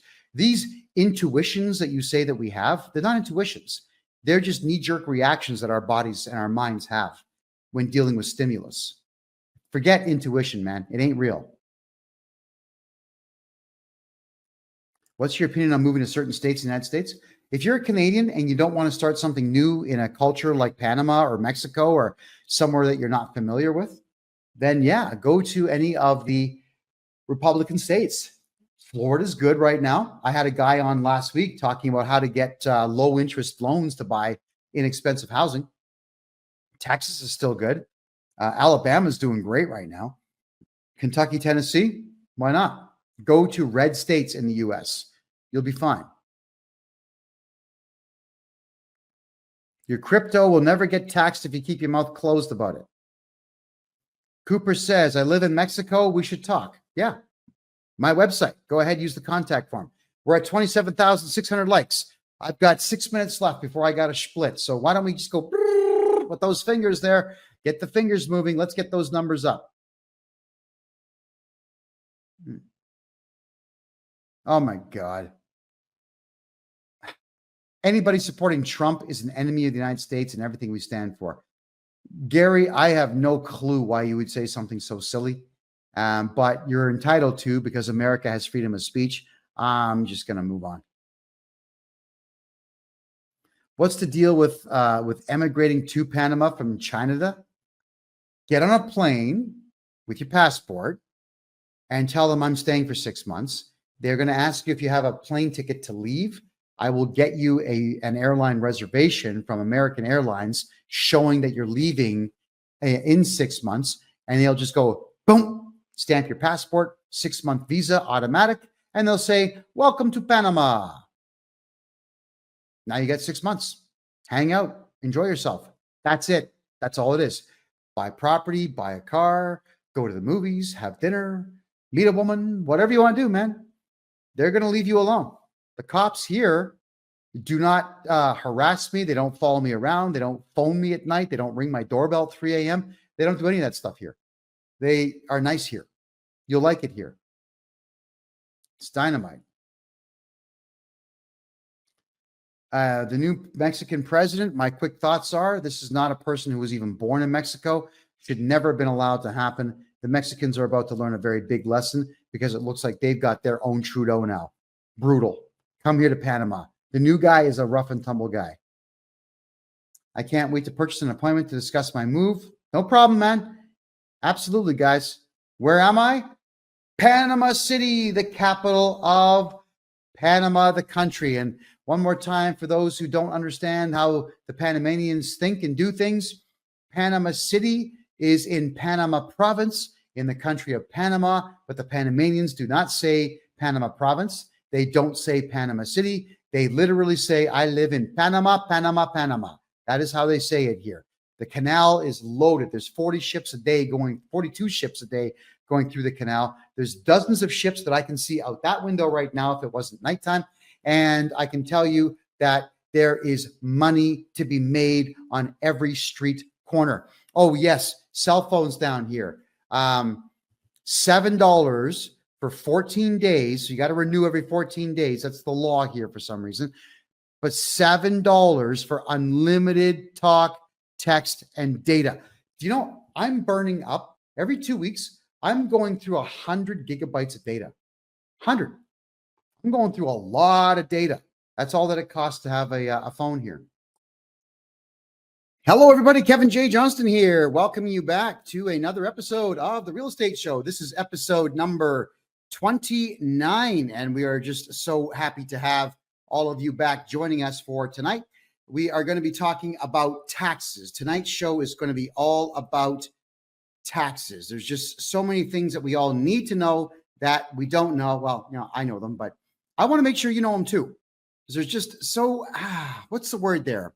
There have been so many lies told by the Canada Revenue Agency and the government of Canada to the people of Canada that people really don't know who to believe or what to believe anymore. And that makes it it's going to make it very difficult for everybody.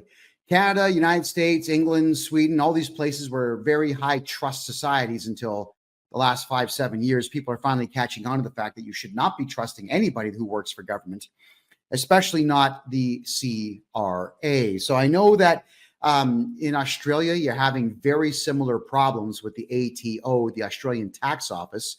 The IRS, well, they're insane. Like that, the American IRS is completely insane. And we are now in a position where our governments, especially in the Western world, are at war with we, the people, and we, the people, need to understand that we do have a great number of rights, and we need to exercise those rights. And that is the crux of tonight's episode. Again, episode 29 of the Real Estate and Money Show with Kevin J. Johnston. There'll be no guests tonight. Instead, I'm just going to read to you verbatim what the Canadian government has to say about the rights that you have in relation to taxes. So here we are. I'm going to start right now. This is coming right off of Canada.ca. And this is Canada.ca/EN/Canada, revenue-agency, blah, blah, blah. Okay, this long string. I'm going to read each right that you have. I'm going to make commentary on the rights that you have in Canada as a taxpayer and give examples of what each of these rights means. And if you do not believe me, just go to Google or DuckDuckGo or Cool or U.com or Yandex.com or any of them and just type in Canadian Taxpayers Bill of Rights. It'll pop up. Number one, it'll pop right up, and you can read this directly from the Canadian government's website, which I will now do. All right. Your rights, starting off with clause number 1. You have the right to receive entitlements and to pay no more and no less than what is required by law. Subtext is, under this right, you can expect to receive the benefits, credits, and refunds to which you are entitled under the law. You can also expect to pay no more and no less than the correct amount required under the law. So let's talk about that for a second, shall we? That means that they want you to pay taxes, and they say that you only have to pay up to what the law dictates that you must pay. But here's the problem for the Canada Revenue Agency. There's actually no law in Canada that says a Canadian has to pay tax. I'm going to repeat that. There's not one single solitary law in any of the tax acts that we have in Canada that says you must pay.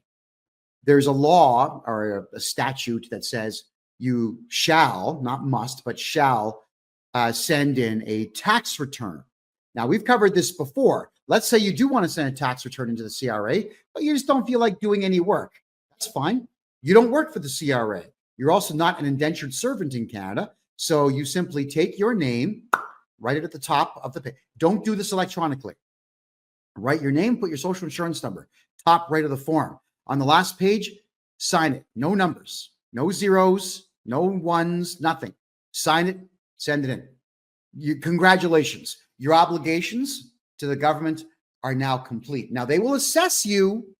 But we're going to go further down the list here, and we're going to talk about how to appeal any assessment. Every single time that the CRA assesses you or reassesses you, you appeal. Every single time. We're going to cover that. So taxpayers' Bill of Rights. Let's go back to this now.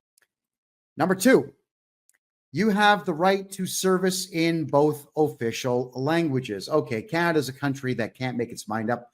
It's got 2 official languages, French and English. Personally speaking, I think it's Farsi and Arabic, but we still have the right in Canada, even if you don't understand French, you actually have the right to speak to somebody who speaks French. You have the right to be tried in a French-speaking court in Canada, even if you don't speak French. It's ridiculous, not going to help you, but you've got the right to do it. So it says here, the subtext is the Official Languages Act gives you the right to communicate with and receive services from the federal government in English or French. The CRA is committed to providing services in both official languages. They're not committed to it. They have to do it. All right, because the CRA is just a collection agency, which means they have to abide by French and English language laws. Wasaga Beach Girls asking me if I am a lawyer. No, I am not a lawyer, but you are allowed to hire me as an agent to fight the CRA. And I'm going to cover that in this document that we are covering today. But Wasaga Beach Girl, let me sound a little bit cocky here. I know more than most lawyers. I can assure you I know more than almost every accountant you're ever going to work with in Canada about the CRA. I've had a personal vendetta against the CRA since I was 13 years of age. Earlier, actually, but a real one since I was 13. I've had a lot of time to read tax law and to get people their money back, just like TJ is suggesting there. Yes, it's possible to get all your money back, but you got to know the law and you got to know the policies and the procedures and you got to know the tricks. And I happen to know them. And that's why we're talking about taxes in tonight's show. Right number 3, you have the right to privacy and confidentiality. Under this right, you can expect us to protect and manage the confidentiality of your personal and financial information according to the laws we administer, such as the Income Tax Act, the Excise Tax Act, the Excise Act 2001, and the Privacy Act. We also take steps to protect your information and make sure it is kept confidential. Only employees who need your information to administer programs and legislation have access to your information. We know that to be a lie, by the way. We follow government-wide and internal policies on security of information and privacy. That is also a lie, by the way. The Canada Revenue Agency has and will continue to cooperate with the Chinese government. We regularly review our internal processes to make sure your information is safe. That is also a lie. The CRA is not mandated to protect your information. They're mandated to use your information to collect money from you any way they possibly can, which is why they now are pretending to be police officers when they phone you. That's what they do. So listen to what they say here, though. The information according to the laws we administer, not enforce. Words mean everything in law. If they said enforce, then it would mean that they are a police department. But because they administer it, they are an administrative corporation. That is why the CRA does not have any right to enter your grounds. If you tell them you can't come to my property, they can't come. If you tell them you can't talk to me ever, you talk to my lawyer or my agent, being me, they can never contact you again. They have to abide by the law. And I want to say congratulations. I'm not going to name him, but one of my clients who is a teenager just won a court case with my help against the CRA. Because the CRA sucks. They have no laws that actually protect them, but we have laws that protect us. Wasaga Beach Girl, if you are going to be selling property and you don't want to pay the capital gains tax, get a hold of me. I know exactly how to get rid of that tax legally. All right. Your right number 4. This is clause 4 in the Taxpayers' Bill of Rights. You have the right to a formal review and subsequent appeal. Well, of course you do. They're not court. You can appeal anything.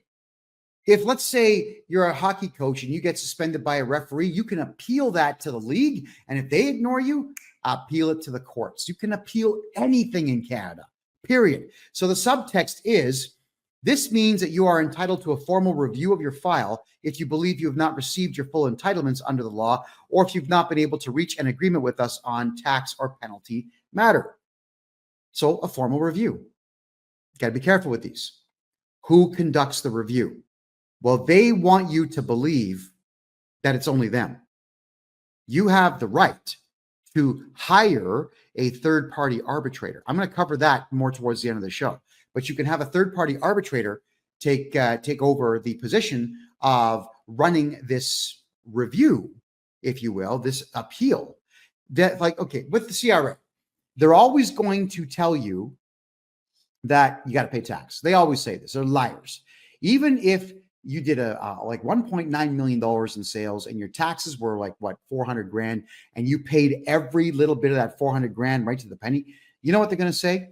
Oh, we're sending you a tax bill for $2,150, because they know about 1 million corporations are just going to pay that small amount. So they've just made, like 20, 200, whatever million. That's how they do things. They're just always saying you owe us money. Always. You have the right to a review and subsequent appeal, which is why with the Canada Revenue Agency, it's probably the same with the Australian Tax Office, and it's definitely the same with the IRS. You can appeal. You can also just go ahead and sue them. And the CRA, the Canada Revenue Agency, they lose in court about 97% of the time. So sue them. Take them to court. They don't even defend lawsuits anymore. They don't have the manpower. They hired a whole bunch of non-English speaking foreigners who are stupid, like really low intelligence quotients, to take over the job of harassing good, kind, loving Canadians who actually pay their taxes to give to people that don't pay taxes. So why cooperate with them? All we're going to do is make sure that we write the appropriate legalese, and in writing the appropriate legal letters to them, we will then have them in the position where they are squirming. You always want to be on the attack with the CRA, which means that because you've got that right to file an appeal, you guys got to stop phoning the CRA. Yeah, there's a serious problem with Canadians. I'm going to tell you this right now. And this bothers me about Canadians. You all think that because you are a moral person, that you're going to be able to just tell the truth to the CRA, and they're going to say, oh, okay, right, okay, you didn't get our tax paperwork, and oh, your mother has cancer, and your father just died 3 days ago, and your wife just miscarried. Oh, okay, well, we're going to give you a couple of weeks. No, they don't care. These are not human beings that work for the CRA. These are pigs that work for the CRA. You all need to change your mindsets, everyone. The Canada Revenue Agency does not employ human beings. It employs monsters. But it employs monsters with no teeth and no claws and no brains and no backing. All the CRA does is they issue threats. And because most of your employers out there are cowards, they say, oh, the CRA sent a letter. I better do what I'm told. Instead of sending off a letter saying, hi, CRA, don't ever communicate with me again, or I will charge you criminally. Your boss could say that. Your employer could have some balls and say that. But you know what? It's just, I don't want the hassle. I don't want the headache. And CRA, they send me a letter, and if I don't do it, they're going to audit me. Yeah, that's how you all think. And then you think you can get on the phone and say, well, I don't want an audit. We're not doing very well. You honestly think that they care. Do not call the Canada Revenue Agency. As I told you, you're speaking to morons. They are morons. They are immoral, completely immoral, self-centered morons who like the idea that you're begging them, that they've got some power over you. They love it. They get off on it. Anybody who gets off on power like that, honestly speaking, is not a human being. So if you are from the CRA, and you probably are watching, because I know that you guys are not a fan of me, understand this. I view you as my playthings. You are not human beings. None of you are. It's only a matter of time before the Canadian audience out there watches enough of the information that I'm giving to them to bring forward the revenue that I'm going to require to find out every single thing about every single one of you. And do you think for a second that I'm not going to publish that list? You know, your names, your home addresses, your phone numbers, your bank account balances. Like, I will eventually get all that information. It's only a matter of time. You can't hold me back, because I'm determined and I hate you. And hatred is an incredibly powerful motivator. It is actually the most powerful motivator that human beings have. It's almost more so than love is. And because I hate the CRA, because I hate what they do to human beings, I hate the fact that they have destroyed lives and they drive people to suicide. Honestly speaking, if I was ever in this lifetime to be in a position of power, And mark my words on this. You can take this to the bank. If I was ever in a position of power inside the Canadian government, I would immediately write an emergency law stating that all of you needed to be rounded up. And I'd put you, about 75 of you, in one jail cell, just cram you in so you have to share the same toilet and whatnot, because I despise you that much. You don't need to treat you don't need to treat animals with dignity. You just don't. CRA or animals. So I want to just cover the fact, everybody, you don't phone the Canada Revenue Agency. You're not going to talk them out of anything. You contact me, and you can hire me as your agent. And I'm going to cover that a little bit later on. And we're going to send off all the appropriate letters that we need to send off to the Canada Revenue Agency to inform them of what laws they're breaking and what rights we are invoking. So let's go back to this. I'll just share my screen again. And here we go. So for everybody who's watching on Rumble, you can actually read along with me. We're going to go now to right number 5. This is clause 5, everybody, of the Taxpayers' Bill of Rights. You have, check this one out. You're going to love this. You have the right to be treated professionally, courteously, and fairly, which they don't do. They shout, they scream, they threaten, they lie, they do all the above. So if you've got that right, that means the second that you feel like you're being sworn at, yelled at, intimidated, lied to, so on, call the police. Call the police. Every single human being in Canada who is being phoned or harassed by the Canada Revenue Agency, call the police. You pay taxes for a reason. The cops may or may not take a note down, but let's just say 20% of cops actually either file a charge or they issue a report number to you. The report number is going to be enough for you to go to the courthouse and file criminal charges against them. It's called laying a private information. Okay? A private information means you go to a Canadian courthouse, any courthouse in Canada, and say that you'd like to file a private information, which are criminal charges, against an individual. And let's just say 1 million Canadians all went to the courthouses and started charging all of these CRA people with intimidation. That's 5 years in jail, Section 423. Extortion, fraud over 5,000, theft over 5,000, conspiracy to commit fraud, conspiracy to steal, or conspiracy to commit larceny. Like, these are all kinds of charges. We just pile on these people. Pile on. Because you know what will happen when these losers get charged? They start to cry and they quit their jobs, and the CRA is going to start changing their policies and say, oh, if you get charged, you don't contact us and we'll help you. Oh, they won't. Because I'll tell you this, we know Daystar, the Crown, is probably going to stay the charges. We know that. Doesn't change the fact that one might get through. So 1 million people file charges, one. It just takes one to go through. And the precedent is set. And when one is done, you get case law, which would be Smith versus CRA or Smith versus whatever working for the CRA. One gets through, precedent gets set, and we're good to go. There's still a couple of conservative judges left in the country who know the CRA are liars and thieves and criminals, and they can't hide behind their benches forever. At some point, something has to break. But we have to collectively, as people, as a country, do it together. All of us do. Fill the courthouses with this stuff.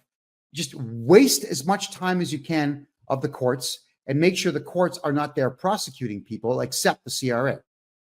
And when you find out, when the person gets charged, then we find out that CRA's home address and whatnot, and we start to file lawsuits against them. If we find out, look, if anybody knows where CRA staff members live, let me know, because I'm going to help people file lawsuits against them and put liens on their properties. This is what we need to do, everybody. The Canada Revenue Agency staff need to be punished. Let's take their stuff away. We can do this, you know. We can do this. If they're going to break the law, we charge them. As soon as we find out where we live, we use the law to take away their stuff. We can win this. But you all got to do it. You got to stop being afraid of these people. They are not a police force at all. And they tell lies like this, where you have the right to be treated professionally, courteously, and fairly. Let me just read the subtext on this one. You can expect us to treat you courteously and with consideration at all times. If that was the case, they wouldn't phone you in the first place, including when we ask for information or arrange interviews and audits.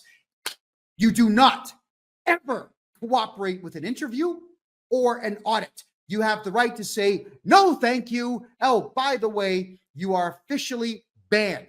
We send trespass notices in, and they work, because if you tell them you've been trespassed and they show up, you can call the police. And if you feel threatened, you're allowed to defend yourself. You can't shoot them or kill them. But, if they start getting really aggressive and put their face in your face, defend yourself. Or throw yourself on the ground and just pretend you're passed out and say they hit you. I don't normally go with tactics like that, but because we're dealing with the Canada Revenue Agency, I'm fine with that. You have no idea how fun I am lying about the fact that they've done something illegal. Who gives a crap? That's all the CRA does. We have to fight them their way. Everyone says, well, why don't we walk the high road? Because it doesn't work. That's why. So you can be as polite and whatnot as you want, but it's not going to work. When you're dealing with evil, you have to become evil incarnate, but you must control your chaos, right? So you need to fight them dirtier than they fight you. That's a fact. Anybody wants to get a hold of me, my website address is right up here in the bio. It's my name, kevinjjohnston.me. That's kevinjjohnston.me. If you're watching on Rumble, Facebook, DLive, Twitch, Twitter, where else are we? Restream, I don't know, Kick. If you're on any of those, in the bottom right corner, you will see on there. There we go. Right here, kevinjjohnston.com. It'll take you directly to my site where you can grab yourself a 1-hour consultation. Let's go back to your taxpayer's Bill of Rights. So number 5, we know it's a joke. They're not going to be courteous with you at all. They are a bunch of liars. And senior citizens, you are correct. The guy from TikTok, seniors should not be paying taxes. But the Canada Revenue Agency doesn't care because seniors are an easy target. Although I will say this to senior citizens out there, I don't understand how it is that you can go through your teen years and your young adult years, your 30s, 40s, 50s, 60s, and so on, and you get dumber with age. You become more afraid of things. I don't understand. I don't get it. So this is something that senior citizens out there need to do. You need to understand that you are afraid of everything because you've put ideas in your own head. My mother was a prime example of that. She always was crying, saying, CRA is going to put me in jail. And she would say this at random times, like random times. I'm really worried about the CRA, what they're going to do. They might put us in jail this year, Hey, I'm eating dinner and I'm dropping my fork. What are you talking about? Where do thoughts like this come from? But that's how senior citizens are. You got to stop. So contact me before you talk to them and say something stupid. You have the right to remain silent, everybody, which means shut up. Don't talk to the police. Don't talk to judges. Don't talk to crown attorneys. Don't talk to the CRA. Don't talk to bylaw officers. Don't talk to the CRA. Don't talk to the CRA. Do not talk to the CRA. You have the right to remain silent. You have the right to refuse an audit. You have the right to refuse all requests and demands that they make. And I got another thing I really want to say here. I will never name names when I give you examples, but I do want to say someone told me something frightening today, terrifying, that he had a member of his family who has a friend who's a bookkeeper, and the bookkeeper said, the CRA wants you to guarantee your corporate debt personally. I suggest you sign it and send it to them. My mind, wow.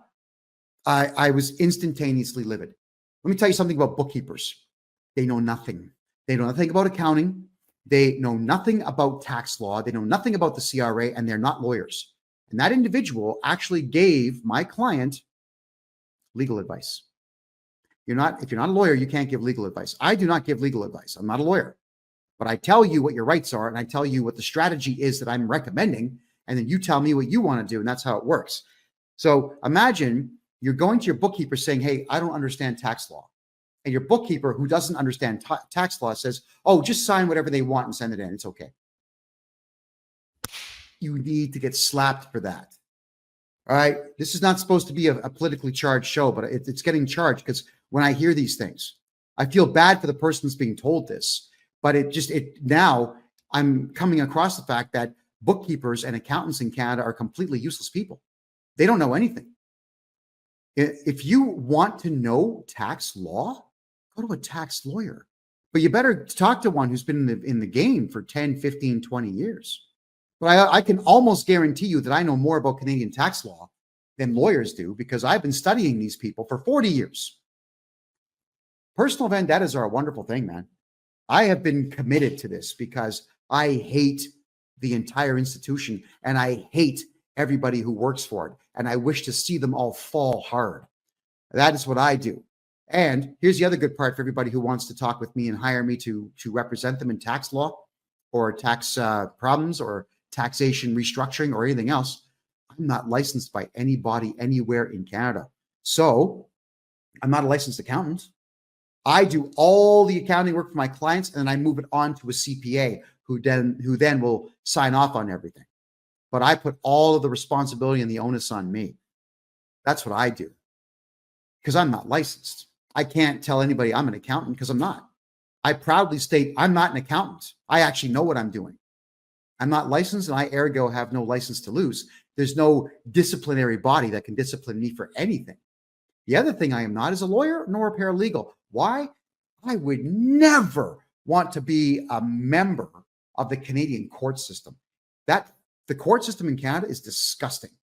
It was actually going out of business a while ago. So between the years 2000 and about 2018, the Canadian courts were losing money and the judges were being laid off and cops were being laid off because Canadians were not committing enough crimes. So the courts in Canada issued a mandate to go and arrest people. They took away the power of discretion from police and said, if anyone does anything, just arrest them, put them in the system because we need our jobs.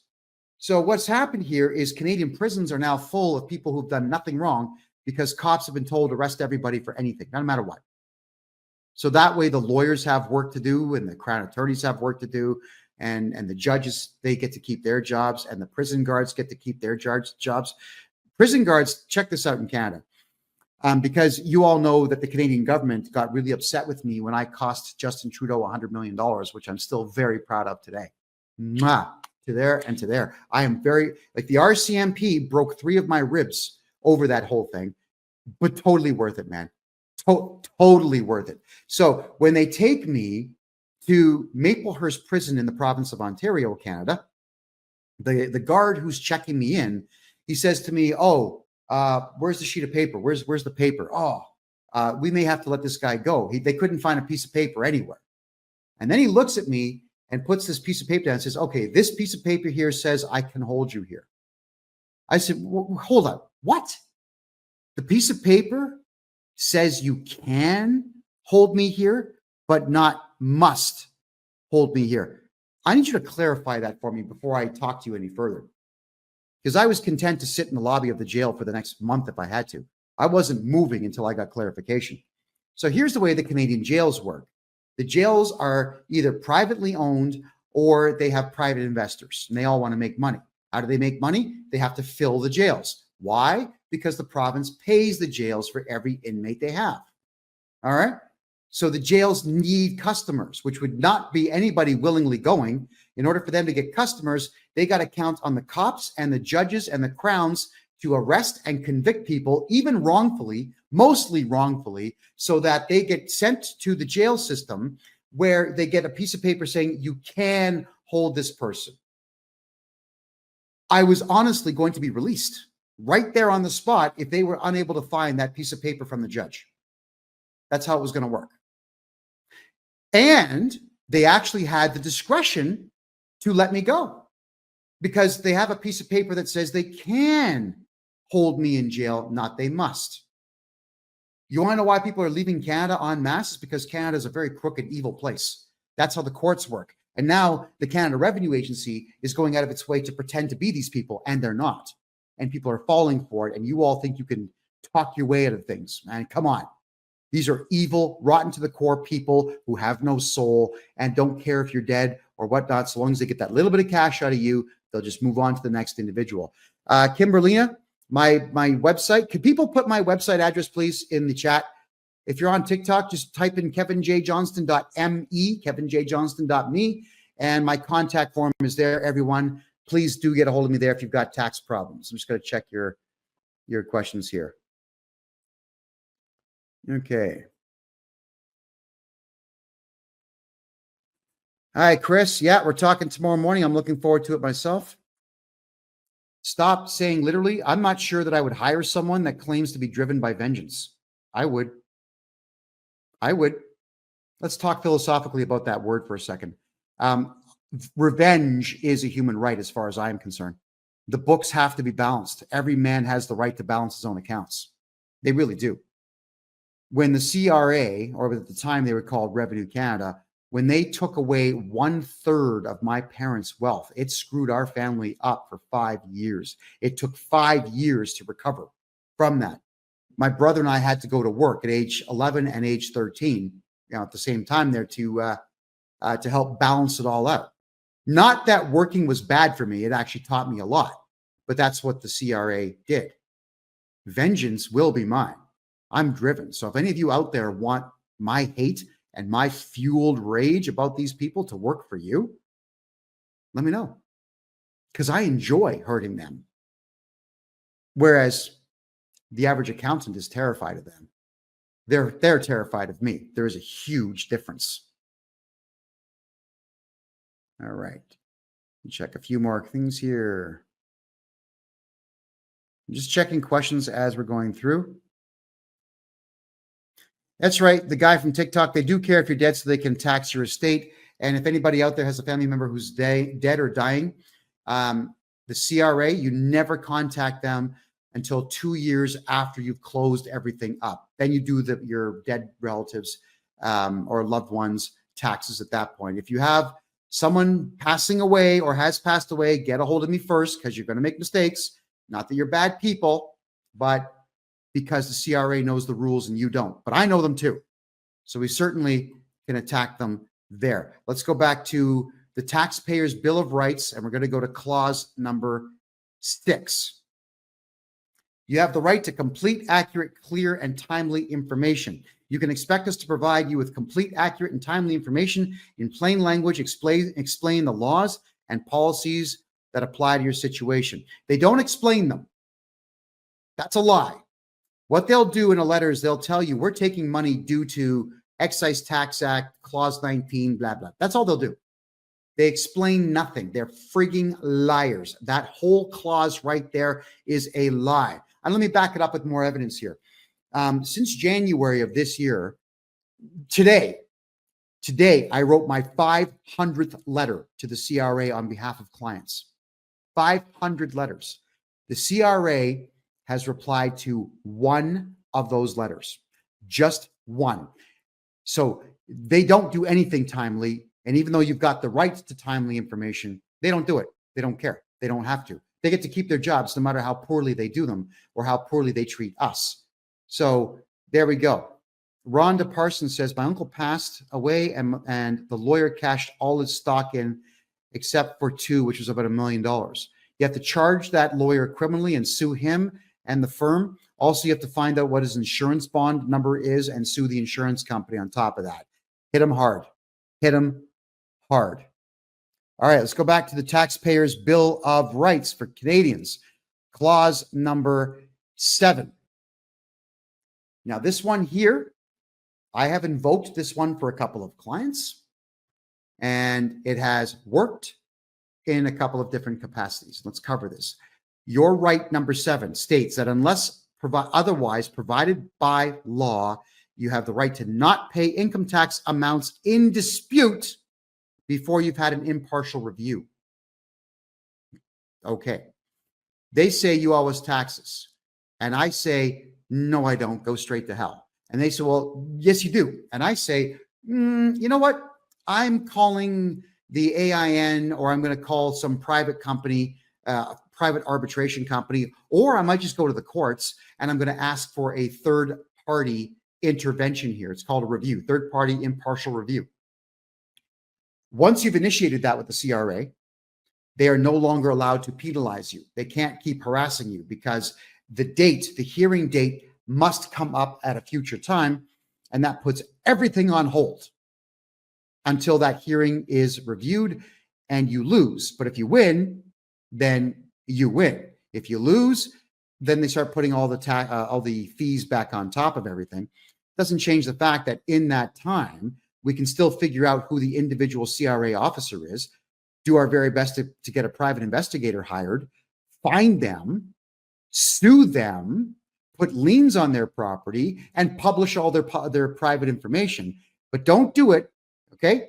If you're going to publish the private information of any government employee, you must do it legally.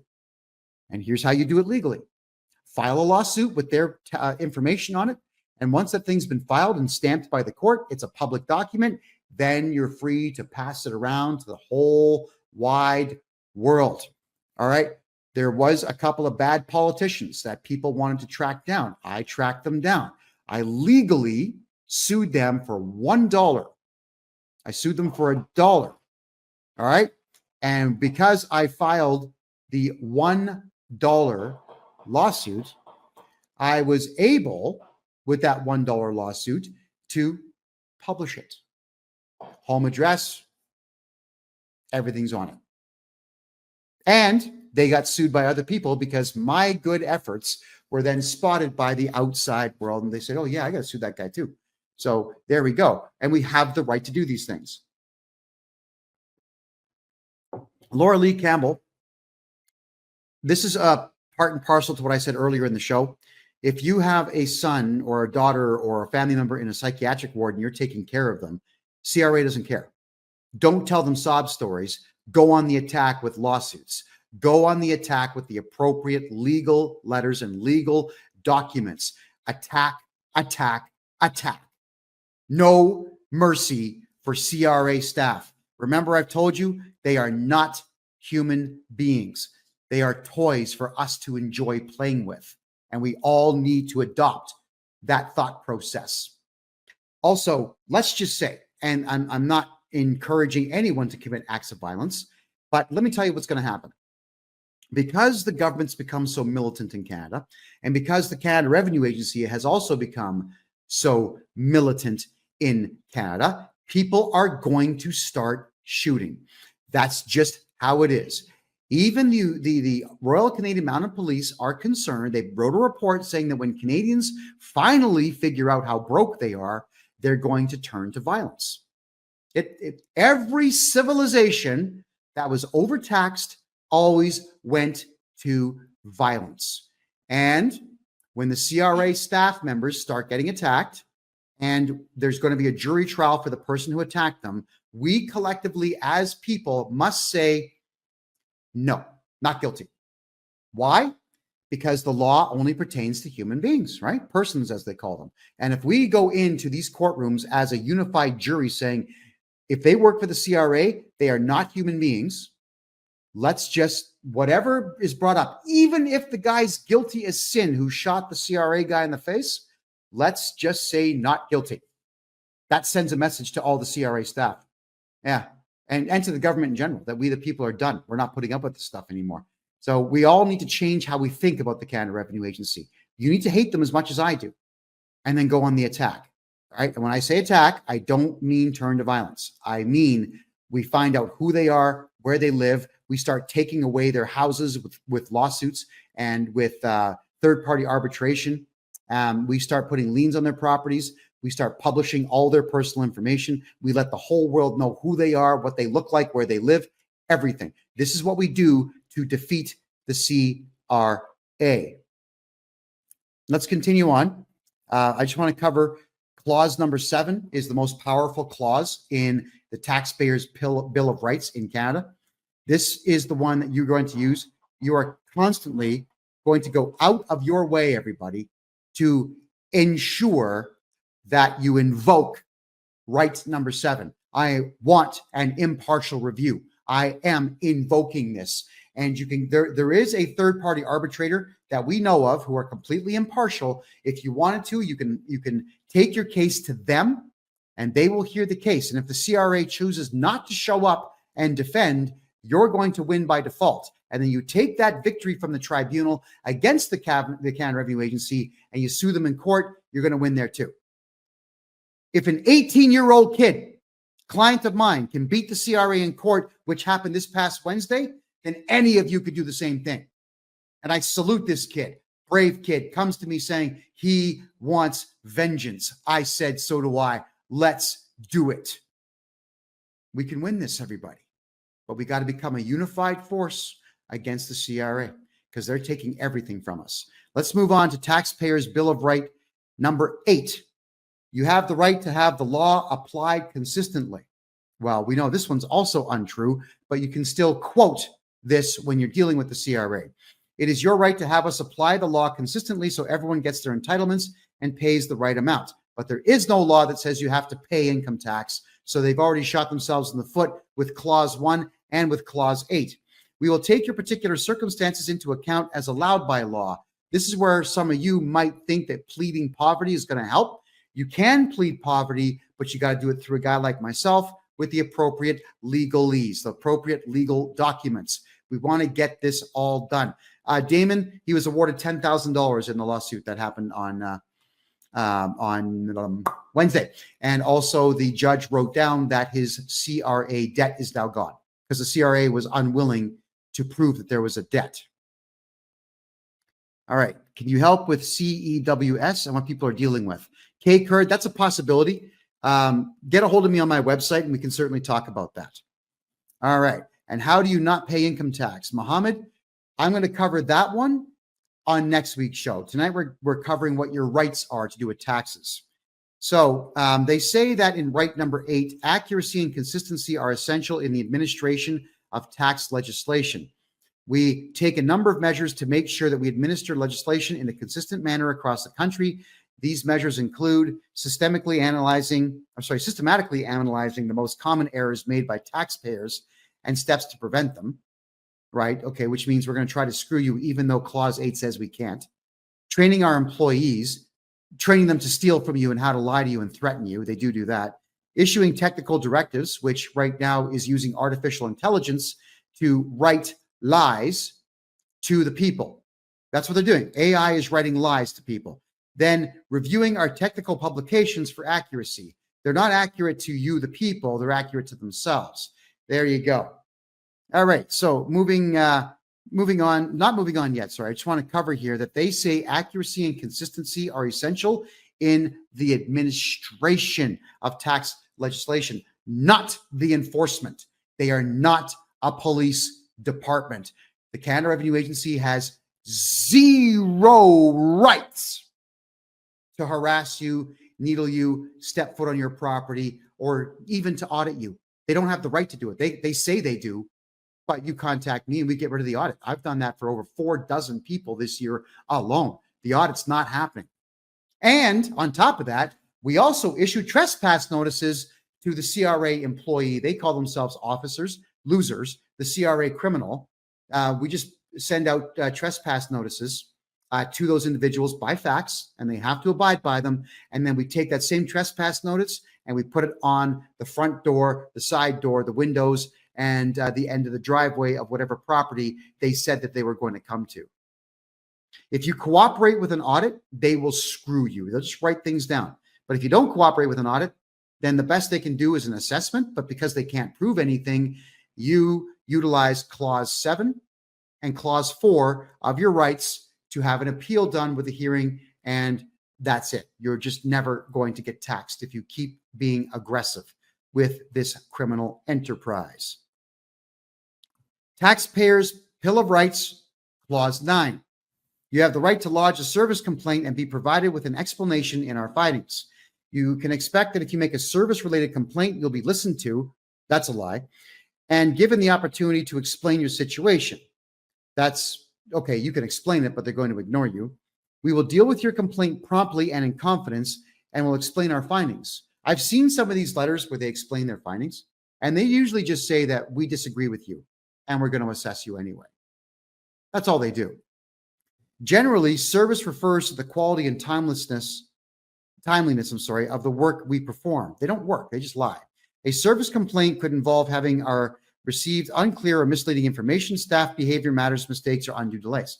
So under Clause 9, as soon as a CRA representative contacts you, file a complaint. Even if they were polite, file a complaint. The hell with them.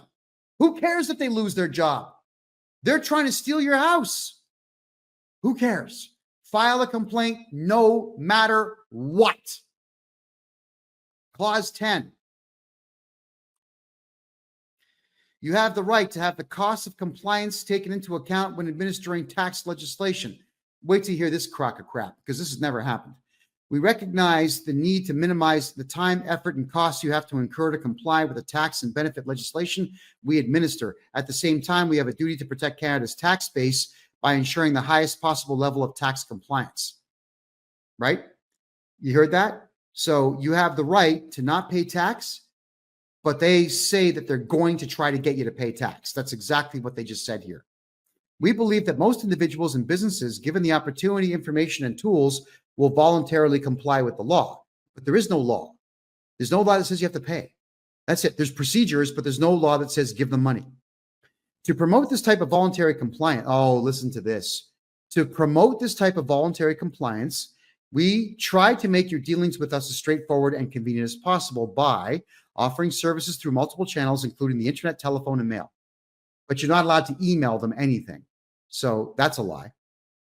Being practical in our interactions with you by reducing and simplifying whenever possible and appropriate the work, time, and effort for you to devote and preparing your taxes. But again, I've covered this with you. You don't have to prepare taxes for them.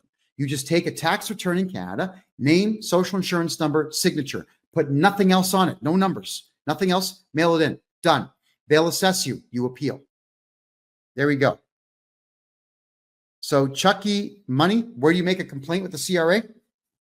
Head office is in Sudbury, Ontario, Canada. You can fax in your complaint or you can send it in by registered mail. If you just type in all Canada Revenue Agency mailing addresses, there's a full list that comes up of every single one of them, including phone numbers and fax numbers. And all of you, if you get a single letter from the Canada Revenue Agency, file a complaint. You're terrified. You're afraid. You feel like you're being threatened. You don't sleep at night. You think the CRA is looking in your windows. You can say all this stuff. It doesn't matter what you say you believe. They can't prove it. Right? There you go. There you go. Let's talk about Taxpayers' Bill of Rights, Clause 11. You have the right to expect us to be accountable. Yeah, okay, good luck on this one.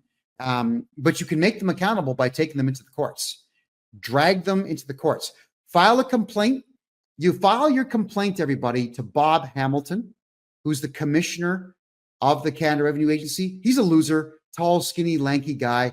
He's really just a talking head. He talks on CPAC and other places like that. But he does exist. That we know. And if you send the complaint to him, and in your letter, you demand a response within 15 days, or you will litigate and then litigate. Because I promise you, they're not going to get back to you. They don't get back to people at all. All right. Damon, if a relative of yours needs an MRI, yeah, we get them done for people here in Panama. That's what I do. I've got my new health business getting MRIs and CT scans opening up in 2 weeks here in Panama. So get a hold of me. All right. So when they say expect us to be accountable, here's what their subtext. You have the right to expect us to be accountable for what we do. Okay, good. Then sue them. Just file suits. Hold them to account. When we make a decision about your tax or benefit affairs, we will explain that decision. No, they don't. And tell you about your rights and obligations. They tell you about your obligations. They give you about 500 ways to pay them, but they don't tell you about your rights. Never. They just don't. In fact, they told one of my clients he was not allowed to have a lawyer for an audit. That's illegal. That's legal advice. They actually gave him legal advice to not get legal advice. Holy crap. What a bunch of criminals. So we are accountable through Parliament to all Canadians. We report to Parliament on our performance and the results we achieve against our service standards. No, they report to Justin Trudeau's party right now how much money they've made. That's all they do. which is why you always have to invoke clause 4, clause 7. Invoke it and also file complaints. We have to fill their fax machines up with complaints. We have to make it impossible for them to deal with any of us. Now, Samantha, I see you. You're not being blocked. I can see you. Right number 12. You have the right to relief from penalties and interest under tax legislation because of extraordinary circumstances. Subtext. This means that we will consider your request to waive or cancel all or part of any penalty and interest charges if you are prevented from complying with your tax obligations. You don't have tax obligations because of circumstances beyond your control. So this is where all of you make statements. You tell them, sorry, I was diagnosed with brain cancer and I was unable to focus for 3 years. You can write that letter. Now, who diagnosed you? I don't know. Pick a deity. You know, there's 150,000 deities out there. Pick one. Baal, Shiva. Yeah, I don't care. Who cares? Pick one. Lie. These people lie. Lie to them. Extraordinary circumstances. I couldn't think because I had brain cancer. I'm all better now. I'd like to solve my problem. But better yet, you have me write those letters for you, so you're not even accountable for what you say. All right? That's what you need to do. Is if you do decide to go the route of pleading poverty or pleading medical, you got to do it in writing. Don't phone them. These people are crooks. They don't care. They laugh at you on the phone. You know that, right? You know, at the CRA, they got these big call centers and they've got the phones like this and they're going like, this idiot's got cancer. He thinks we're crazy. And they'll start laughing at you. That's what the CRA does. They're worse than cops ever were. So think about that, everyone. You are a joke to people if you make phone calls. Do everything in writing. There you go. And Turbo, I'm sorry you got yourself a brain tumor there. That's horrible. And that would be an extenuating circumstance that you would actually be able to get your fees and penalties removed. But the problem with them is that they're going to state that they want evidence. We want your medical records. We want your x-rays. This is stuff they have no right to, by the way. And what they're trying to tell you, the CRA tries to tell you that you're guilty until proven innocent. That's not how it works. No. Hold on a second, CRA. You're accusing us of owing you taxes. Prove it. Prove it. You're assessing us, which means you're lying. That's all that it means. We're guessing. We're lying. We want money, so we're lying to you. That's what an assessment is.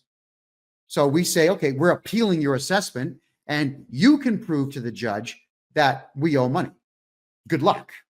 Because if you take my advice, everyone, which is not legal advice, it's just life advice, if you never talk to the CRA, they will never have evidence against you. Period. Now, don't threaten them on the phone. Every single member of the CRA honestly deserves a bullet and a knife and a bludgeon to the skull. They deserve it, but it's illegal to do it. It's also illegal to tell them that you're going to do it. It's uttering threats, and they might even charge you with assault. Do you know that? In Canada, if you tell someone that you're going to kick their ass, they can charge you with assault. The country's become soft and very sick.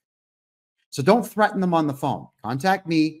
We'll send out the appropriate legal litigation threat. We're allowed to threaten them for litigation. And then if you really, look, if you got, let's say you're a corporation, you got a spare $5 million sitting around and they're going to try to tax you for half of that, right? Contact me. Let's take some of your lovely money. We'll hire a private eye. We're going to find out where this guy lives and we'll make an example of him because you'll have the money to fight him in the court and put liens on his property. And I can't wait to help you do that because I know how to do that, which is a wonderful thing. So, Taxpayers Bill of Right number 13, you have the right to expect us to publish our service standards and report annually. All right, so they put that on their own website. Right? This is a stupid right because they are a corporation contracted by the federal government to steal money from people. So they kind of have to do this, but it doesn't matter that they have to do this. They don't put all their accurate records out for everyone. That's one of the biggest problems. Hold on a second here. Change the World said, it's not their fault. It's who's behind them putting the idea in their head that you owe them money. If I tell you, Change the World, to stomp on someone's child and you do it, you're worse than I am. Don't ever think that the one giving out the orders is the only one who's guilty. The ones who carry out the orders are worse than the one who issued the order, because the one who issued the order wasn't brave enough to conduct that particular egregious service, we'll call it, on their own. So think through what you're saying there. If a collection agent who works for the Canada Revenue Agency makes the phone call and threatens you, and they're doing it because they're following orders, remember, that defense didn't work for the Nazis either at Nuremberg. They still all hanged. Don't think I have any sympathy for any of them. They're all criminals. They're all dirt, and they deserve to be behind bars for what they're doing. Yes, we all have a choice. That is correct. Canada Crafter B. Hickey, we all have a choice. And if someone issues a command to me to hurt someone, the answer is no. And if I was to watch you try to hurt an innocent party, I'd stop you. So there we go. It sucks that there's very few moral people left anymore. Do not expect morality from the CRA. You're not going to get it. Right number 14, you have the right to expect us to warn you about questionable tax schemes in a timely manner. All right, so what happens here from time to time, a good tax shelter comes up and the CRA catches on to it. And about 5 or 6 years later, a law gets written to close that loophole up. What they'll do is they'll lie to you before the legislation gets changed. The CRA will lie to you and say that, oh, this is a questionable tax scheme. Don't do it. Don't save money on taxes because, we say so. That's all that means. So clause number 14 of your rights is just them trying to keep you from knowing what even more of your rights are. Okay, 1 second there. Change the World says, yes, they're working for a company and getting paid. The question is, do they know what they are doing? If you pick up the telephone and threaten somebody, you know what you're doing. That's it. You've now uttered threats. If you tell someone, you do what I say or else I will hurt you, that's intimidation. That's section 423 of the Criminal Code, 5 years in prison. So change the world. What are you doing? Defending the CRA? As far as I'm concerned, when they're taking your money from you, they are killing your children. They're murderers. That's how I see it. So they're the ones doing the killing from the phone. Now, they get no mercy from me at all. Okay. Clause number 15. You're going to love this one. I am not a lawyer. However, I am the most knowledgeable guy right now on TikTok in Canada to do with taxes in Canada. Ready? You have the right to be represented by a person of your choice. You can choose a person to represent you and get advice about your tax benefits and affairs. Once you authorize us to deal with this person, we can discuss your situation with your representative. However, you are still legally responsible for your tax and benefit affairs. Yeah, well, we'll work on that. Even if you choose to have someone act for you. So I had a client where the judge knows who I am. All the judges in Canada know who I am. They don't like me because I teach people how to fight them. Well, this judge says, you can't have Kevin J. Johnston represent you because he's not a lawyer. Well, there it is right there. It's right there. Clause 15. I'm going to read it verbatim. Clause 15 of the Taxpayers' Bill of Rights, directly from Canada.ca, the official website of the Government of Canada. Clause 15, you have the right to be represented by a person of your choice. Ta-da! So we appealed that decision from the judge, and my client's going to get off scot-free because that judge was a retard, loser, and dick. I don't like Kevin J. Johnston because he's a loudmouth podcaster. So I'm not going to let you win this case. That's what he wrote or typed on his little book. Which is why I'm telling all of you out there, if you feel like you want to deal with your tax problems, I'm allowed to represent you against the CRA. And I happen to have a very good team behind me. Very, very good team.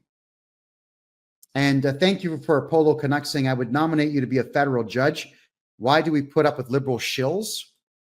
Because conservative people had an opportunity to fight back when all this garbage started happening and nobody did. All right? Like the second that you see your country's beginning to crash, you got to do something about it. All right? Everybody. Remember Justin Trudeau. What's the first thing Trudeau did in office? As soon as he got in, what's the first law he passed? 5, 4, 3, 2, 1. He legalized bestiality. That's the first thing he did. And Canadians went, oh, he's so cute. He's got nice hair. I'm so happy that we have Trudeau. Yeah. I blame Canadians for that. Then he went out and he said that Canada was going to become the world's first post-national state. The new prime minister went on Fox News and said that he was going to destroy Canada. Look what he's done. 8 years. 8 years. He's 9 now. He's been doing his best to destroy the country. And Edmonton Prophet? No, it's not happening everywhere. I live in Panama. I moved to Panama. None of that crap is happening here at all. The Panamanian government right now is building a new highway to go from Panama City to the Costa Rican border. They're putting a 44-kilometer elevated train up. There are 3 subway lines in Panama City that are cleaner, faster, and better than Toronto and Montreal.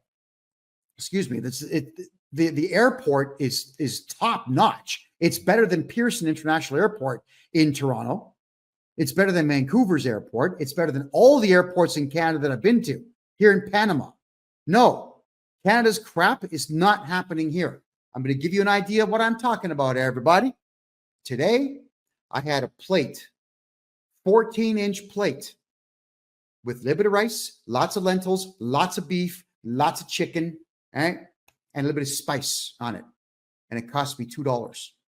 Cost me $2 in a restaurant, prepared for me. And the guy gave me a glass of water for free. And he's like, smiles like, oh, thank you, thank you, thank you. And I gave him a $1 tip. So $3 for amazing lunch. I'm still full right now.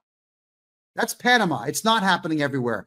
There's a lot of countries around the world, everyone, who are doing quite well. And Panama is doing incredibly well. You want to make money? Come to Panama. There's money on every street corner in this country, everywhere. So that's clause 15. And the final clause of your taxpayer's Bill of Rights, everyone. You have the right to lodge a service complaint and request a formal review without fear of reprisal. So twice now, they've said that you can review and appeal. Plus, you can complain, which means we, the people of Canada, must file complaints against every single CRA representative. As soon as they contact you, file a complaint. All right? You do it to the Sudbury office. You put Bob Hamilton's name on it, mail it in, fax it in, done. You want to send a fax for free? Because I know that nobody watching has a fax machine anymore. FAX, fax, ZERO, fax0.com. Free faxes. 3 pages you can send for free. Hold on. So Truth Matters. Why were you on the phone for 2.5 hours with the CRA? Why the friggin' hell are you don't phone them. They're on a fishing expedition. Get a hold of me. I'll put them at bay using all the appropriate legal letters. That is what we do. What does one say on the complaint? Tell the truth. You got a phone call from somebody completely unsolicited, and they intimidated me, and now I am fear-filled that the CRA is coming to my home to cause egregious harm to me and my family. Complain, complain, complain. Exactly. Last time here, it's a paper trail. Every single time you complain and they don't reply to your complaint, you're going to have a mountain of paperwork where they simply do not reply. When you finally sue the CRA, which I recommend that all of you do, you show the judge, look at all these letters I wrote. They have not replied to a single solitary one of them. They refuse to comply with the taxpayer's Bill of Rights. They refuse to comply with the law. You know, I've been doing Freedom of Information Act forms for a lot of my clients. They get 30 days. 30 days to send you everything that you ask for. And I ask for a lot when we do these. One time, the CRA sent us back a letter to one of my clients. Only one of my clients has got a letter back. And they said, we're sorry, we don't do that. Well, yeah, you do. They said that you have to use a select form and then pay a $5 fee. No, that's not how it works at all. You see, when the Canada Revenue Agency is telling people that you owe money, and you say, I want to see my entire file, and they refuse to cooperate because you're abiding by the law. You're asking for a freedom of information. I want to see everything. They don't have the right to say, oh, our policy says that you have to do it this way. The Freedom of Information Act form is very clear. Send it in, get your stuff. Here's an example. I did a Freedom of Information Act request. It was a letter on letterhead with my smiling face on the letterhead. I sent it off to Calgary Police, Edmonton Police, Peel Regional Police, Toronto Police, Ontario Provincial Police, Royal Canadian Mounted Police, and Vancouver Police. Just a letter by email. Every single police department has sent me my entire file. All of them did. And they did it in less than 60 days. The ones who did it in 30 days, good for them. Edmonton and Calgary did it in 30 days. Peel Regional Police said that they wouldn't be able, because they had a big file, they said, they wouldn't be able to do it in 30 days. But they did say that the law allows them to do it in 60. So I looked at the law, and they were right, and they did it in 60. So if these criminal enterprise police departments are going to give me everything I asked for in 30 days, the CRA is also obligated to do the exact same thing, especially considering the fact that the Canada Revenue Agency is not a police force. They are a collection agency with criminals working for it. That's all that they are. So I want to ask kindly now to all of you out there to change the way you think. Do not make up laws in your own head. Don't sit there and say that, oh, you can't do that. That's illegal. How do you know? Most of you out there think that stuff is illegal that is not illegal. There's so many of you out there that are prepared to fight with family members saying that you can't do that. That's the law. Why fight with your family members? Before you shoot your mouth off and look like a fool and start an argument with a family member, read the law. If you honestly think that it's illegal, for example, to, let's say during a pandemic, if you think it's illegal to go to a park and do chin-ups on the monkey bars, if you honestly think that's illegal, before you shoot your mouth off and argue with your significant others, others, plural, read the law. I mean, I went through this with some of my family members. I took my kids to the park during you know what, and I said, yeah, we're going to climb. We're going to do our thing. And one time, a bylaw officer came by and said, blah, blah, blah, blah, blah, blah. And I said, I do not wish to contract with you right now. You're irritating me. You are a bylaw officer with absolutely no authority over park grounds whatsoever. If you don't leave me and my children alone, I'm calling 911. And he shot his mouth off a bit longer. I said, fine, no problem. 911. Oh, hi. I've got somebody impersonating a police officer here, and they're threatening me. I need a police officer here immediately. You know, it took less than 3 minutes for the squad car to show up. I knew the law, and the cop told him, like, you can't bother people. He says, leave them alone. You got to do it. And the cops facilitated that properly. First time Peel Regional Police did anything right. So that's what I'm getting at, everyone. Don't put it in your head that things are illegal until you actually know the law. Don't fight with your family members because you're afraid.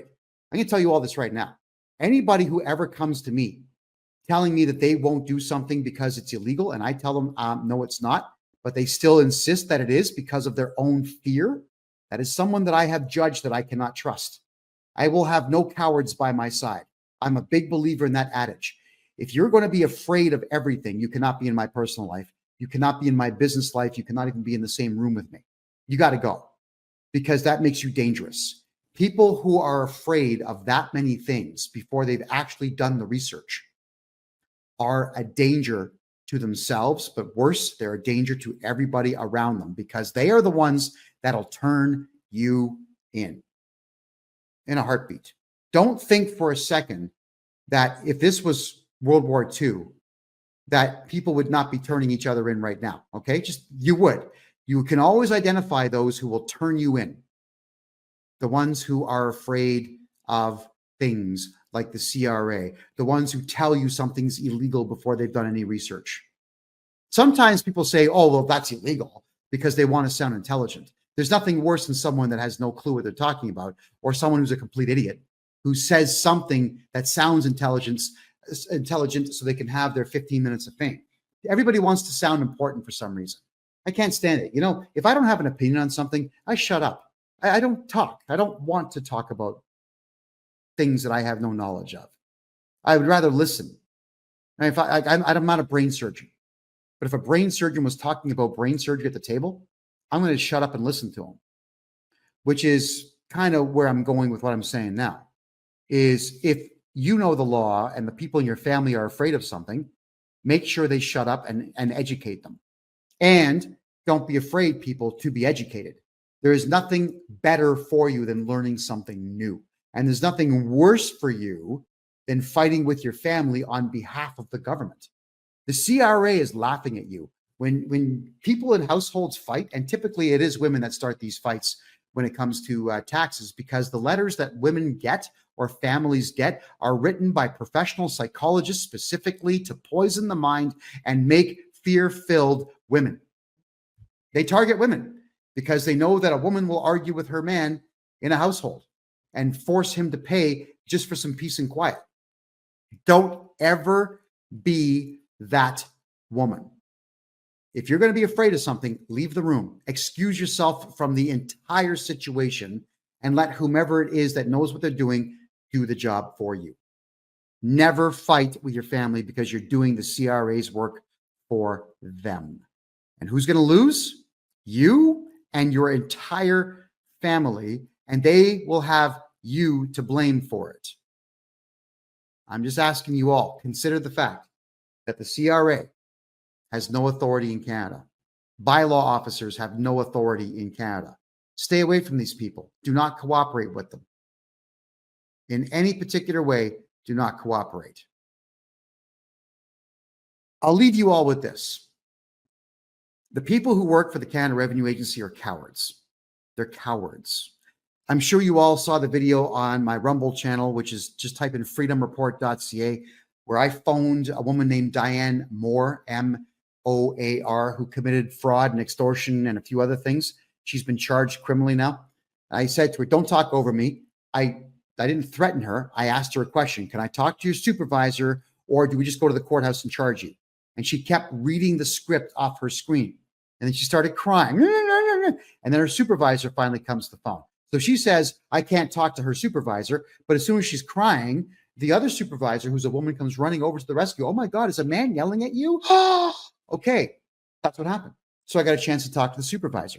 And the supervisor tells me that she's going to remove Diane Moore from the case. Doesn't matter. We still charged her criminally. I don't care. Because they don't care. So understand that they're cowards. They'll fold up and they will turn on each other. If you're going to introduce what I'm proposing to all of you, and that's making the lives of individual CRA employees miserable, they will eat each other. So let's all of us watching this show here, let's become a unified force against the Canada Revenue Agency, because the cowards who work for it will quit on their own when we put enough pressure on them. And as for tax shelters, Paulo, you don't need them when you do them the way that I do taxes. Completely legal, completely within the bounds of every law and the Excise Tax Act. I have a really good time when I'm doing these things. So if you're having any tax trouble of any kind, whether it's personal or corporate, please get a hold of me. And remember, legally, everyone, I do everything legally. I don't want warrants for my arrest all over the world. It's all legal, what I do. And I want to point out that you do not have to pay any taxes on your homes when you sell them or your properties. How would you all like to know how to not pay capital gains taxes on houses? How would you all like to know how to do that? And if any of you out there have sold a property under a corporation and you have a capital gains tax coming due, get a hold of me because I'm going to get rid of it. Ian Brown, excellent question. Property tax is the only tax in Canada you got to pay. The only one. Until the laws change, property tax laws are written solidly enough that they'll just take your house. But you don't have to pay income tax. You don't have to pay HST and GST. You don't have to pay liquor tax. These are a lot of taxes you just don't have to pay. You don't have to pay these taxes. And as for not repaying CERB, that's exactly what my client did. He was threatened to pay back CERB. He sued the CRA. He won. He's not paying CERB anymore, and he's getting $10,000. Yes. Fight. Fight. Always fight the fights that need fighting. The CRA, they're sloppy. They got a lot of cracks in their system, and they are completely beatable because cowards